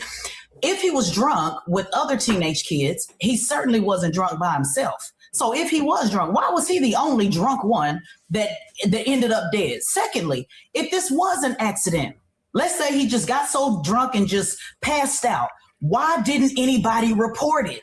So even if it was an accident, even if he got drunk, which I don't believe, by the way, even if all those things happened, why did his so-called friends not report it? That's the part that we're missing. So where's the answers to that, Nancy? He just went and just said, I'm just going to be drunk and just go in the middle of the ocean and just die with hundreds and hundreds of people who are around, who are watching. Nobody saw anything happen. His friends didn't see anything happen. And again, I go back to this tape. I will not sit up here and pretend that I did not hear what was on that tape. And I ask again, even the operator said, who is breathing on the boat. Don't you think that's strange, Nancy? Who's breathing? Yes, on when I the first boat? heard that, Tesla, I thought I've never heard a dispatch say who's breathing. What? Did she hear all that in the background and do nothing, or did she hear it and say something and release it? We don't know, man. We got to paper everybody with subpoenas to get to the bottom of this. But I want to go to George Olivo and everybody on the panel. You're experts in your own right. Please tell me if you want to jump in. Please, I'm not clairvoyant. To George Olivo joining us. He's a former FBI special agent and polygraph examiner at georgeolivo.com. Okay, George, listen to what Officer Tatum told me. Back to Officer Tatum, star of The Officer Tatum on YouTube. Have the friends taken polygraphs? Well, from my understanding, all but I believe one took a polygraph, and from what was told to me, that they all passed. And all of the ones that took a polygraph took one without a lawyer, and they cooperated with law enforcement. So, from my understanding, everybody took a polygraph test. Why do you say that's from what you understand? Did they tell you they took a poly and passed? Yes, ma'am. They told me that they did it. I wasn't there, so that's what I'm saying. From my understanding, they told me that all the boys except one, which is Warren, I believe, took a polygraph test. All of them did not have lawyers and did it and cooperated with police. Warren also cooperated with police. I just believe he didn't take a lot to take the test, but Warren is the young man that I interviewed. So according to what they told me, they all took a lot to take the test and passed. And it's an equivalent of a lot to take the test. It's not a traditional lot to take test, but it's the same theology of trying to get to if a person is lying. I don't know the name of it. It's an equivalent of a lot of test. It's a different methodology. I don't believe it was a polygraph test. I believe they took other stressors in order to analyze if the people were telling the truth or not. Did they take a polygraph would be no. He's charming. He's well-spoken. But that was no. That was a no. They did not take a polygraph test, and not all of them took as he is calling it, the equivalent. Okay, George Olivo, in my experience as a trial lawyer, there is no equivalent for a polygraph. Tell me the various bodily indicators a polygraph measures. So polygraph does have very specific markers, and we're looking for physiological changes in baseline or truth signature. So we're looking at things like respiration, heart rate, electrodermal activity, which most people interpret as sweat gland activity. We're looking at peripheral movements to try and determine if someone's trying to cheat on the test. So it's quite extensive. And I think what the Officer Tatum was probably referring to, whether he realized it or not, was the voice stress analyzer. I think he used that word one time, some kind of stressor test. It's probably that they might have taken. Hi, guys. American homeowners. The FBI has been warning about a type of real estate fraud called promo code Nancy, or just use the link below. And unless you can have studied and practiced beating a poly, involuntary physical stress responses, blood pressure, heart rate, breathing rate, whether you're sweating, tubes around your chest and abdomen track your breathing, and even not just how fast you're breathing, but the depth of your breathing. Does your breathing become shallow? Do you have to pause and take deep breaths to calm yourself down? A traditional poly, measures cardiovascular activity. There's a blood pressure cuff on your arm, and it measures your pulse and your blood pressure fluctuation. It also measures what's called electrodermal activity. What is that? I've had to explain it a million.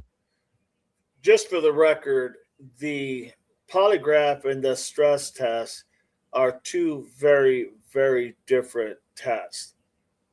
They ultimately show different things, but if you are going to take a polygraph test, that is the standard that most departments will use, without a doubt. Just wanted to clarify that.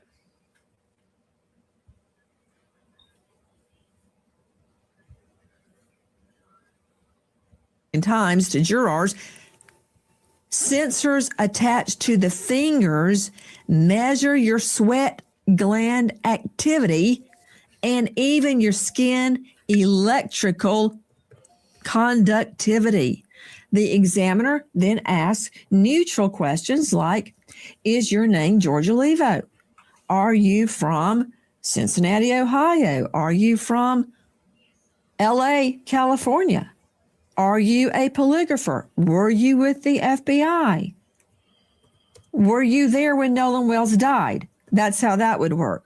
You would lay a foundation of non-disturbing questions, baseline questions they're called, to get the person that's being subjected to a poly to get their baseline heart rate, their blood pressure, and so forth. Then when you hit them with a question regarding the case, you see if there's any change in that. Okay, I know I'm speaking as a layperson, George Olivo, but those are some of the things a polygraph measures. You nailed it. Yeah, that's right, Nancy. And let me just add that the correlation between deception and physiology is nothing new, or it goes back 4,000 years. Back in China, when the emperor was questioning one of his subjects, he would have a doctor standing by to listen to the heart rate to determine if the person was telling the truth or not. And we've been studying it ever since. What is the test that Officer Tatum is talking about? To what is he referring? I think, and he was kind of cryptic, maybe intentionally or unintentionally, maybe he didn't really know, but it sounded like he was referring to a voice stress analyzer. Those are these machines that detect micro stressors electronically in the voice. The research is very weak on that and that type of technology. I guess it's better than nothing, but the bottom line is, and I'm speaking as a polygraph examiner, and I'm saying this, no diagnostic tool, and you know this obviously, should ever be used as a final verdict. I mean, it is just one piece of the truth puzzle. But obviously, if you had a choice between a voice stress analyzer and a polygraph, there's really no comparison. The polygraph is going to be way more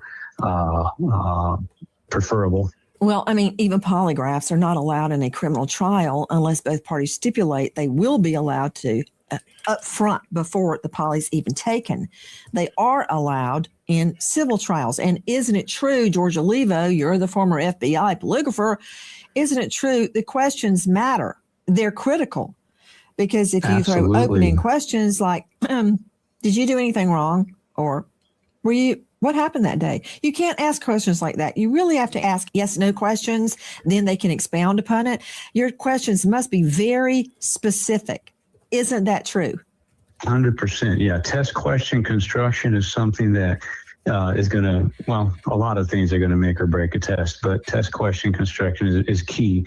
And something is, let's say, there's a missing child, a missing person, and you ask someone of interest, are you responsible for their disappearance? Well, that's a terrible question because, they may feel morally responsible. If only I had been more careful, they feel guilty. And so you're asking the wrong question there. So you really have to get with the investigator. Or you could have asked the perp that grabs the kid off the street, are you responsible for the disappearance? And they go, no, because in their mind, it's the parents' fault because the child was out on the street. Hadn't have anything to do with me. I just gave him a ride before I killed him. That said, you can't leave anything open to interpretation, just like you and I are describing. So when I would agree to a polygraph, I never stipulated it would come into court, ever. But when I would agree to a polygraph as an investigative tool, I would take part in selecting the questions and creating the questions. Because frankly, let's just be honest, George, a voice stress test where the prosecutor or the investigator is not in charge of the questions ain't worth a hill of beans, technical legal jargon. That means nothing to me. I'd agree with you there. Let me put it more clearly. Voice stress test, my rear end. That ain't coming into court. In fact, I wouldn't even pay any attention to it. Now, you give me a polygraph where I help fabricate the questions? Maybe. I want to know who is the polygrapher. Is he somebody the defense hires all the time so they're beholden to the defense? No, I want somebody like Olivo that did it with the FBI. So telling me these boys, as they call them, they're young men, took, first it was a poly, then I find out it's a voice stress test, took a test and they passed. Oh, except one of them didn't take it. That means nothing. Put them on a poly with questions approved by the state. Then I'll pay attention. Right now, it's really not worth the salt that goes in my bread. You know what? If I wanted someone to pass one of these lie detector tests, I'd go with a voice test like these young men took. I wouldn't let them take a polygraph. Susan Hendricks joining us, investigative journalist and reporter. Death threats, including one that says blood will be everywhere. What was that? That was from a man out of Sacramento, now arrested and threatening the judge, who is the stepmother of Warren. And talk about frightening, saying a lot of blood. There'll be a lot of blood like there was on the boat, but yours will be much faster. The perp is Joseph Alfredo Vasquez Dumars, arrested Thursday on charges of interstate transmission of threatening communication. Now, these are federal documents. What did he threaten one of the young men's mom with, Susan? The threats were against Warren, one of the boys on the boat, his stepmother, who is a judge. And it was graphic. It was brutal, saying there will be blood everywhere, threatening her life, talking about on the boat. Saying it really does. It says that he is sending a bomb to her office that will, quote, blow you away when you see it. Once that package is open, the timer will start. Then you have 10 seconds or less to ask God for forgiveness. So much blood everywhere. Hard to clean, especially from a boat. That was in that letter. And there is another death threat, Susan Hendricks, to Mississippi law enforcement saying, don't go outside. What happened with that? Yeah, Cincinnati, Ohio woman calling two officials out of Mississippi several times, more than 25 times. Here is her mugshot. And you're right. Don't go outside, saying there's a bomb. So the threats are they're taking them seriously, as they should, and 2 arrests so far. That's right. A woman now accused of bomb threats to government offices related to the Nolan Wells investigation. This is an Ohio woman facing federal charges. Michelle Francine Edwards, just charged in the U.S. District Court, Southern District, Mississippi.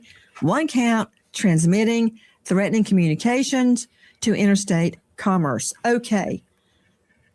Nobody can do their job appropriately when they're under a death threat. That's against Mississippi law enforcement. Trust me, there are people within law enforcement that are trying to do the right thing. Threats on one of the young men's mothers. That's not all. Teslin Figaro, Nolan's family, has gotten threats too. Absolutely. And, you know, I don't condone violence on anybody, but I do want to put some context behind this, Nancy, as well. I was a police officer in the Air Force.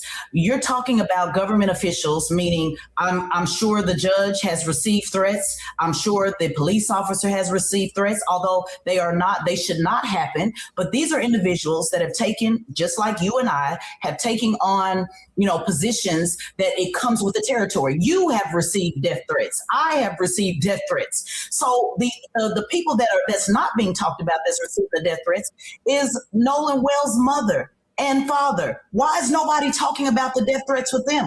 They've reported it. Why isn't anybody arresting the people who are actually harassing the victims? It's online. It's available for people to see. So I just find it very interesting that there's so much sympathy for a police officer who not only do they receive death threats, they put their life on the line. They signed up and raised their hand to say, hey, pick me for the death threats and pick me to give my very life, as I did in the Air Force. So it is not right what is happening, but we also have to shine a light on the actual victims the actual people who are grieving the loss of their son, and nobody gives a damn about the death threats that they're receiving. I want to be very clear, Ms. Figueroa. You say nobody cares. That's not true. I care. I care. I care about the death threats on Nolan's mother and his family and his team. I also care about death threats on one of these boys' mother and on law enforcement. And yes, my first death threat, oh my goodness, came back in the 80s. But guess what? They faxed it to me from the Fulton County Jail.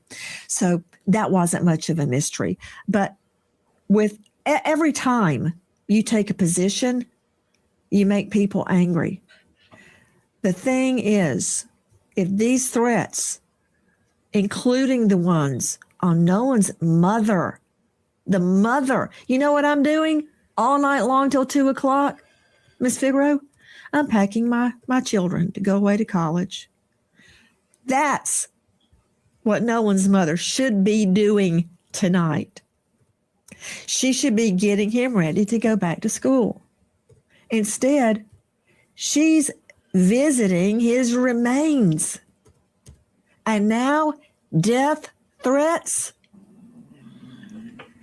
We want justice in this case. We don't want secret grand jury proceedings. We don't want secret medical examiner reports. We want all threats investigated. We want the truth behind that audio. I want to know. And I want everybody on that boat polygraphed. We want answers.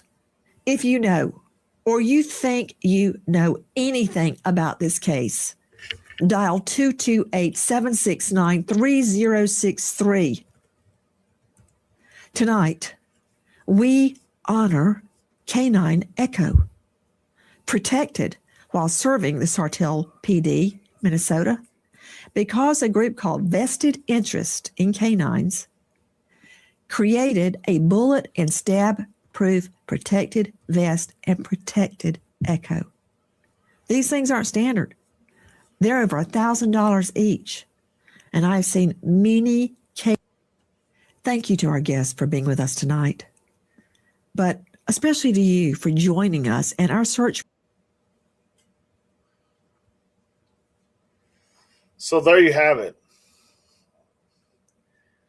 There you have it. So, look, everybody's going to have their own opinions and views on what has happened. And the only thing I would say is you have to go back to the beginning and you have to try to figure out what is being said, what is being put out there. And what I mean by that is, you know, was Nolan on that boat? It looks by at least what we're hearing that he was probably on that boat. How he became unalive, we have no clue. We don't know if it was he slipped and fell, he was intentionally unalive, or he fell off the boat, hit his head on the boat. We just don't know that. But I would think it would be fair to say he was on the boat, which would lead me to my next question. Why, if he was, why did his friends say he wasn't on the boat? Yes, I understand that they could have panicked, and I get it. Young people do and react differently, you know. So I understand that, and I'm not putting no blame on anyone if they just panicked and didn't know what to do. I get it. But that's really the question from the very beginning, because that sets the narrative. He was on the boat.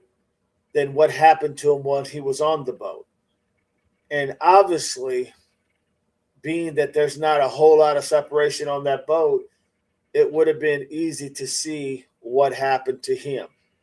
So here's the thing, folks. No matter of the back and forth and different views of opinion, everybody has a valid opinion, and every opinion does matter. just want to reiterate that it really does matter. All I'm trying to do is give you what has been regurgitated and have you make that assessment. I don't think that, in my opinion, Janetta Brantley is the problem. I don't think she has anything to do other than she knows her job. This is up her alley, and she came across this and went ahead and tried to figure it out and did the best she could. I don't think any violence towards her or anyone in this case is condoned, at least by us for sure. So you just got to remember, make your own opinions, make your own assessments. But sometimes when you hear something, sometimes you do need to listen to what you're hearing, because that's the only way things are going to make sense in reality. Pretty Little Clue says she's got so many experts and people who are front runners in their fields, and she treats them like, yeah, that's Nancy Grace. I'll be honest, Pretty Little Clues, I'm not a fan of Nancy Grace by no way means, but I found this very telling to be able to put this out there, and I'm thankful that she had this guest, because when I first heard this information, I didn't know really exactly what to think of it. But knowing mainstream media are not going to put things out there that's going to jeopardize their credibility when that's all they have is their credibility. Gene, I have mixed feelings about Nancy Grace's video. Yeah, I can understand, Gene. PLC agree, condescending at times, in my opinion. Yeah, it's like the New York Yankees. You either love them or hate them, right? They're either great or they're not. April, not a big Nancy Grace fan, but do respect her coverage. Pretty Little Clues, 100%. April, her dramatics can be a bit much, in my opinion. I agree. I don't think I could ever go on that show and not lose my mind when being spoken like that by her or anyone else. That's crazy. Truth Warrior, Pretty Little Clues. Hey, I didn't see your comment until just now. Wasn't ignoring you on purpose. Good to see you. Marianne, I guess I'm the only one that likes her, laughing out loud. Well, at least the only one that will admit it. Let's just say that, Marianne. Laughing out loud. Ole, she doesn't make it about her guest. She keeps it on the subject. Not everyone can do that. That's well said, Ole. That is for sure. She does keep it on her guests. She makes sure she goes ahead and makes sure everybody knows that she is all about what she believes in. I agree with that 100%. But I just felt this is important, because you can't take away what they've said. And there's other videos out there, and there's other things that are out there that could tell a lot more. But like I said, that's, to me, the idea, and the question is, were they on the boat or were they not? And if not, why did those young friends say otherwise? There's another video out there, but I think we got to the point of this case. So this is going to the grand jury. I don't believe the other pathologist is going to get any of the body parts needed for the further testing for their independent test. And so they're going to present this to the grand jury, and the grand jury will say if there's enough here, or if they need to gather further information, because they could tell them they need to gather further information to go ahead and make an assessment if somebody should be held liable. And I think that's probably what you're going to hear is going to be to go ahead and gather more information, which means they will have to follow up on a lot of these people who are on the boats and gather more information to see what they can find and then present it to the grand jury. That would only make sense to me. Not saying they will, but it makes sense to me. Dee laughing out loud. Pretty Little Cruz, Double Dog. I watch her coverage too, but for the experts mostly, she is over the top in the max sometimes at the point. Okay, so that not the question or literally shushing people. I know. I get it. I don't think I could handle that one bit, to be honest. She's definitely good at what she does, in my opinion. No, she's definitely good. She irks the hell of a lot of people. That's for damn sure. Truth Warrior, hey, I figured as much. April, she's very good at what she does, but the dramatics is just too much for me. Totally agree. Well said. Lolly, if I ever needed somebody, I'd like to have Nancy on my side. Yes, definitely would rather have her on your side than against you. That's for sure. She's like that pit bull that just won't let go. I did hear she loves to meet, and she's lovely to meet in person. Interesting. Gene, I was a fan of Nancy's when she first started, and as she went along, and now recently she's not the same, so I am still not a fan. Well said, Gene.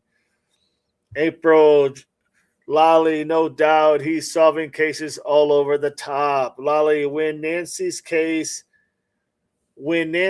on a case, she's like a dog without a bone. She doesn't give up, that's for sure. Carol, Gene, I agree. Fame went to her head. Pretty Little Clues. Haha, right. All right, I'll get off her case now, but it's crazy to me how she picks apart some people. But if you watch the Proudfoot's interview, she is treating Chris and Katie with kid gloves. Be equal. Well said, Pretty Little Clues. I'm a Dreamer says had to take a call and couldn't get back on YouTube. You're okay. I'm a Dreamer.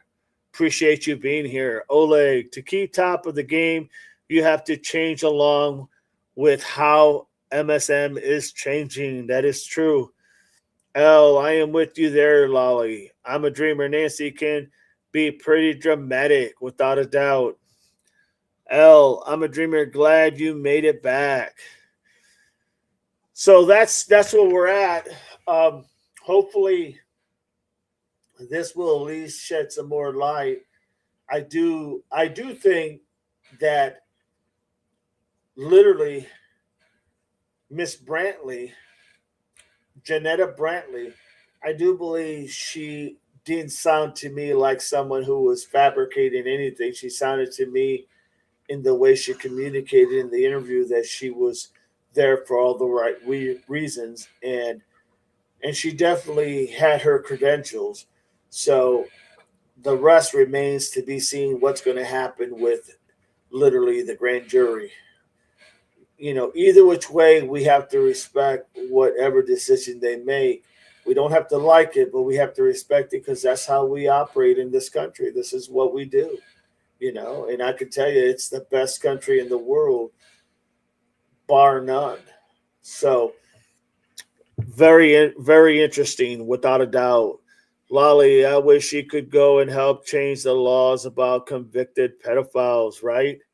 Without a doubt. I mean, Pretty Little Cruz, I guess I shouldn't talk much about Nancy Grace. I'm not everyone's cup of tea either, and that's okay, laughing out loud.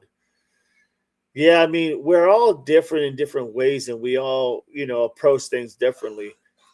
But I would say literally that for me, it's just giving out the information in hopes that people will listen and see that information and then take it and parse it the way you want.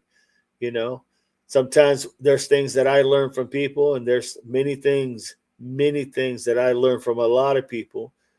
And then there's some things that others learn from us. Dee send you a text with pics. Check them out. Show 1 to chat. Okay. I will do that right now. Hang on a second, everybody. Chris wants me to show you all.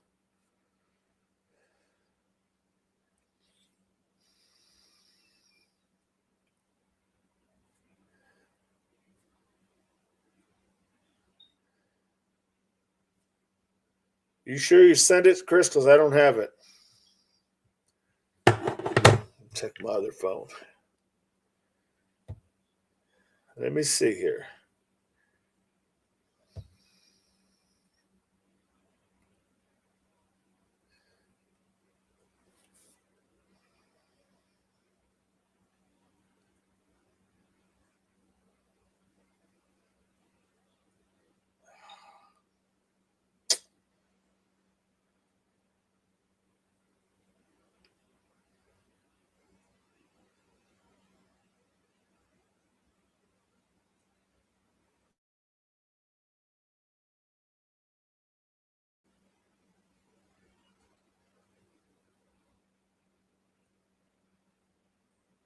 Yeah, Chris, I don't have it. Send it to me again. Send it to the other one, Chris, the other email. Because I'm not seeing it here.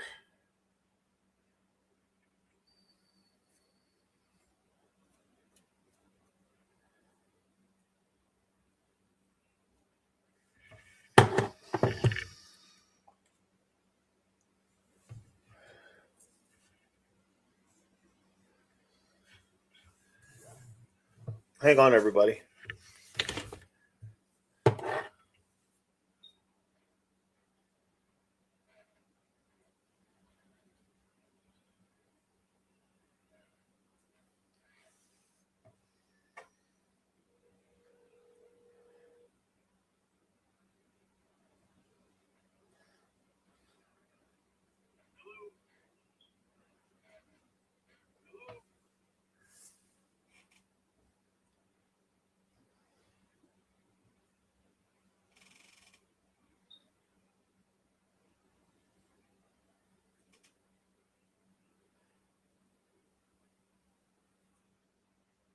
Okay, I got it now.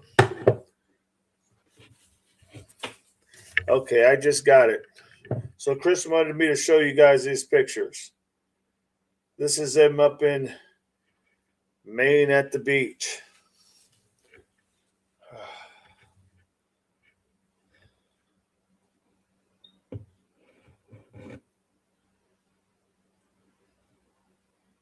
There's one.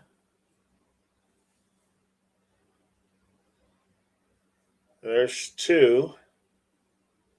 This is Chris with his family at the beach.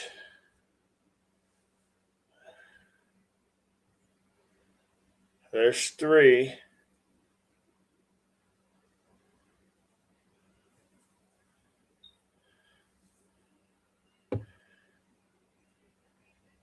There's four.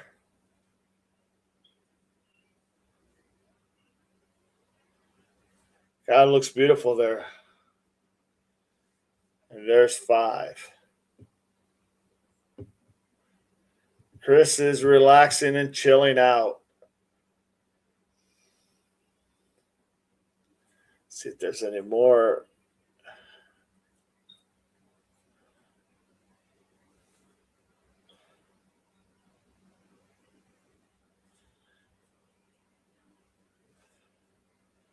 I think that's all of them. Yeah. There you go. So Chris is having a good time up in, I believe he said Maine. He's having a good time with his family. Always got to remember your family. Always got to spend some quality time. It's very nice. Looks very peaceful out there. And what better day than a Tuesday when there's not a big crowd? That's what I like. Going when there's not a big crowd. That way you have that whole area to yourself. Ole, I live 20 minutes from the coast, have not been in years. Now I want to go. Looks lovely. It looks beautiful, without a doubt. It's the only thing I don't like about the Midwest. I wish sometimes we had beaches and whatnot. I mean, real beaches like California and even the East Coast for that matter. But that's the only thing I really miss, to be honest. Marianne, thank you for sharing, Chris. April, Sleuth's chat pretty controlled too. Other than him, most chats are toxic. Yeah, there's a lot of toxicity in a lot of these channels, and I think we do a really good job. I think you mods do a great job at filtering that out. And there's comes to a point where, enough's enough and you just have to put somebody in a timeout. But the reality is, I like everybody having their own opinions, their own thoughts and views, because that's really what we stand for. And everybody's opinion matters. But sometimes it can get a little difficult. Totally understand that. Enjoy Chris says Jolly, Lolly, Ole. I'm about 30 to 35 minutes away from beaches as well. I have been to the area many times recently, but never get on the beaches. Yeah, I could imagine. I think I'd live on that beach if I was near a beach. Pretty Little Clues, laughing out of Lake Michigan. That's about the closest we're going to get, without a doubt. The Great Lakes, Lake Michigan. No doubt about it. April, yeah, sometimes if you go into some chats, you have to prepare yourself, in my opinion. Some people are really off the hook, no doubt about it. Then again, sometimes you're just a number and no one really, says anything to you. I just go back from 2 weeks to beach. I am not happy at home, laughing out loud. Gene, April, don't forget about AJ's chat.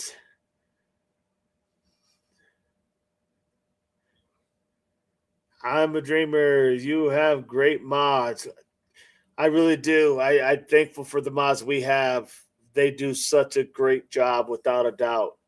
Without a doubt. A lot of chats were out of my block button. It's a whole vibe when you go into the chats on YouTube. But you actually talk with us, and no other chat does that. Thank you, Oleg. That's the whole beauty of it. When you're not too big, you're able to have that personal conversation and try to give everybody that, due just that their voice does matter. April, Gene, I don't go on AJ much, but that's good. Pretty Little Clues. You all making me feel bad about mine now. You're fine. Carol, you can read emotions in chats. Without a doubt. That is so true. So true. Well, there was one thing I do want to bring up real quick. And I need you guys' help in this one because I looked this up the other day. I just couldn't really go into it. But remember Marley Kinney? Marley Kinney, she was the one from Kentucky that went missing over there in Ashland, Kentucky. She was on the boat. Remember the boat who was guiding the boat? They charged him with OBI, operating a boat intoxicated. Well, he pleaded out. But here's the thing. On Marley Kinney's case, I found this really interesting because I was looking at some things and it just didn't make sense. But the last time she was seen in that case, she was the one on that pontoon boat with all her friends and their ex-boyfriends and her current boyfriend. Now, she was last seen at 2:30 to 4:40, June 24th. They last confirmed seeing her at 4 o'clock p.m. 4 o'clock p.m. All right. Now, here's the confusing part. On June 26, 2026, the boat individual, Conley, can't think of his first name, but Conley, notified authorities that she had not been on the boat when they got back, that she went missing. So here's the question. On the 24th is when she went missing. Okay. Last seen was on the 24th at about 4 p.m. June 26th is when they notified authorities. Okay. Body was found on June 28th at 3:45 p.m. They're saying that by the time that she went missing, that she was missing when they finally realized she was not on the boat. They finally seen that she was missing for 2 to 3 hours. Problem is, it's not jiving with, and maybe I'm looking at it wrong, but it's not jiving with the time that she went missing. Because they're saying she went missing literally sometime between 2:30 and 4:40. And the last time she was seen was 4 o'clock p.m. on the 24th. They found her on the 26th, and they notified authorities. Now, wouldn't that be like 2 days that they didn't call the authorities for 2 days later? Do you follow me?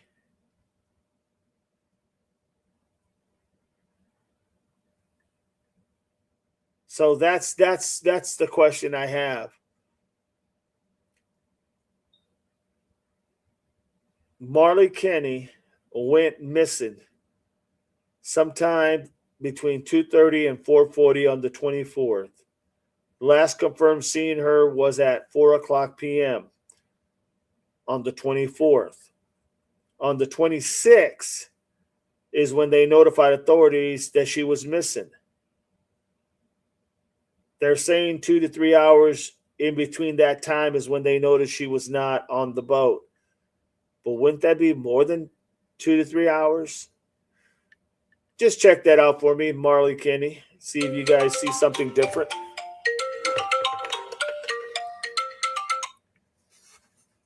Yeah. Yeah. Yeah. Well, I'm just covering right now, looking at Marley Kinney, and I'm not seeing something that makes sense to me. Marley Kinney's the one from Ashland, Kentucky, who went missing. Okay, she's the one that Conley was charged with BOI, and she went missing. Yeah, yeah. They said she went missing from 2:30 to 4:40 on June 24th. Last seen at 4 o'clock p.m., right? But they're saying that June 26th is when they notified the authorities that she was missing. But they're saying only 2 to 3 hours later. Wouldn't that be like 2 days later?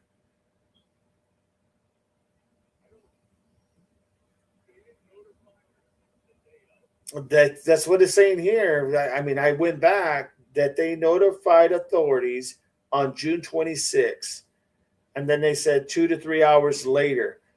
But she went missing on the 24th at 2:30 to 4:40. Last seen at 4 p.m. Wouldn't that make it like 2 days later?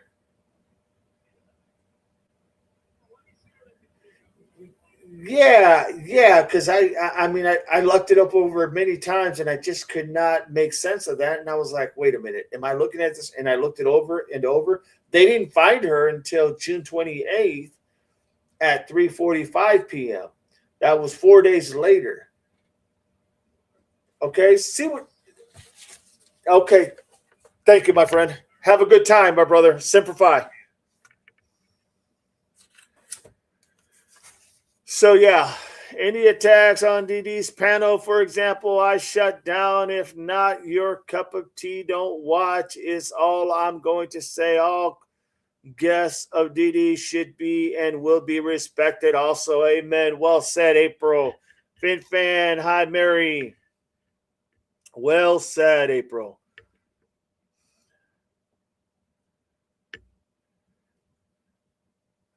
Let's see, read some of these real quick.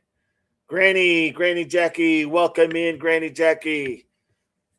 Hi, everyone. I am here listening while I'm doing housework. I played all summer. Now I'm going to my last week of summer break. There you go, Granny Jackie. Pretty little clues. Mostly no one can take me serious ever. I speak 90% sarcasm. I'm a dreamer. Very sorry. That's ridiculous. In my opinion, everyone has a right to watch who they want to watch, without a doubt. Without a doubt.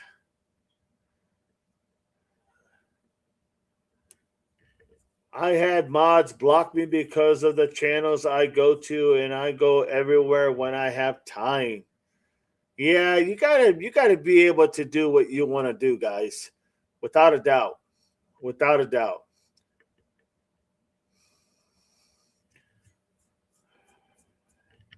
Photon, hi, Granny. Hello, Granny. Jackie says, L. PLC, I have figured out. No worries here. Granny Jackie, hi, Photo. April, I can tell a joke from a troll. Trust me. I'm a dreamer. I agree.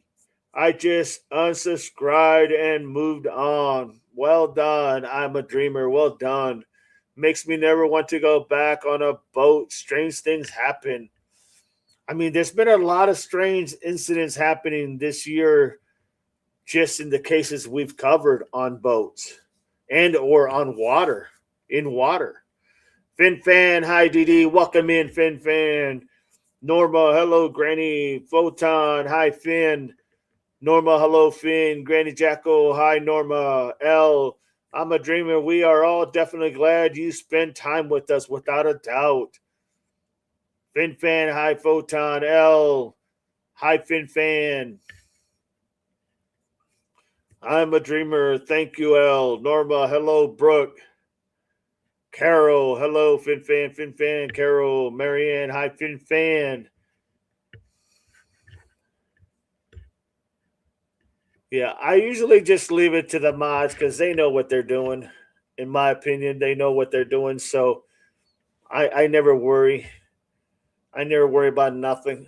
Because if it gets that bad, I just, I'll just do what I got to do. But hey, I tell you what, I don't have to worry about anything with the mods we have. We have great mods, without a doubt. Fin Fan, hi Marianne. I thought Chris was off today. Poor Chris. He's going to look at some information for me, but he's up in Maine at the beach, which really sounds like a good place to be, no doubt. So we're getting ready, getting everything in line to go to Tucson. We are definitely going to Tucson. Definitely be going to Nancy Guthrie's location and kind of just taking a deep breath in and see what it's like. See what it's all about, and who knows who will meet up there, but definitely we're going up there. So that's going to be towards the later part of October when it's a little bit cooler. Do not want to go there when it's hot right now. Norma, hello, Marianne. Fin Fan, this is the most relaxed room on YouTube. Thank you, Fin Fan. Try to have everybody be able to just enjoy themselves, kick back, and just have that conversation. Marianne, hi, Norma. Norma, thank you, Fin Fan, for your kind words. Appreciate you, April. L, Fin Fan, glad to feel that way and happy you join us as well. Some rooms is like the movie Gladiator. Yeah, without a doubt. Fin Fan, laughing out. This is Mary Poppins. Hey, I'll take Mary Poppins any day of the week. Try being in rooms at 3 a.m. Oh, no. I'm sorry, but 3 a.m. is way too early for me, and there's only one person out there, and that's somebody who's not happy that they're up at 3 a.m. That's for sure. The Jersey lady, sorry, but that audio that the expert lady cleaned up still sounds like a bunch of garble to me. No, that's fine. I mean, it does. I mean, hey, no doubt. If that's how you feel, no doubt about it. That's welcome here, without a doubt. L, Fin Fan, Photo, Finn, L, hi, Jersey lady. Norma, hello, Jersey lady. Fin Fan, Photo knows I'm right. April, hello, Jersey lady. Yeah, all my whole thing has been is just to have a platform where everybody gets heard, because there's a lot of times, man, when I go to different platforms and the usually the streamers, they know who we are, and so they acknowledge and stuff. But sometimes it's hard when you ask a question and you just hear crickets. It's not a very comfortable feeling. So I guess, hey, if you want to make a change, you put yourself in to make a change. Fin Fan, DD, you are awesome. Thanks for your service. You're very welcome, my friend. It was my honor to serve, no doubt about it. Fin Fan, April. All right, everybody. 35 in the chat before you guys leave. If you could hit like, subscribe if you're not a subscriber, I would really appreciate it. Once again, April, thank you so much for always supporting the channel. Thank you, mods, for always be here. Photon, thank you. Everybody, thank you so much. Subscribers, non-subscribers, listeners, lurkers, you name it. Thank you for being here, and always know that you can always come here and have your opinion heard. We may not agree, but that's okay, because that's what makes the channel great. So with that, everybody, God bless you. I appreciate you. We'll be back at 5 o'clock, and I'll have something ready for you all at 5. You're very welcome, Norma. Thank you, Didi. A great live stream coverage. Bless you all. Blessed day. Absolutely. Thank you, Norma. See you guys all at 5 o'clock p.m. Thank you so much, everybody. With that, it's all common sense, everybody. It's all common sense. Thank you, Didi, for all you bring to us. You're very welcome, April. Thank you so much. Appreciate you all. God bless you all. Semper Fi. It's all common sense. Thank you. I'm a dreamer.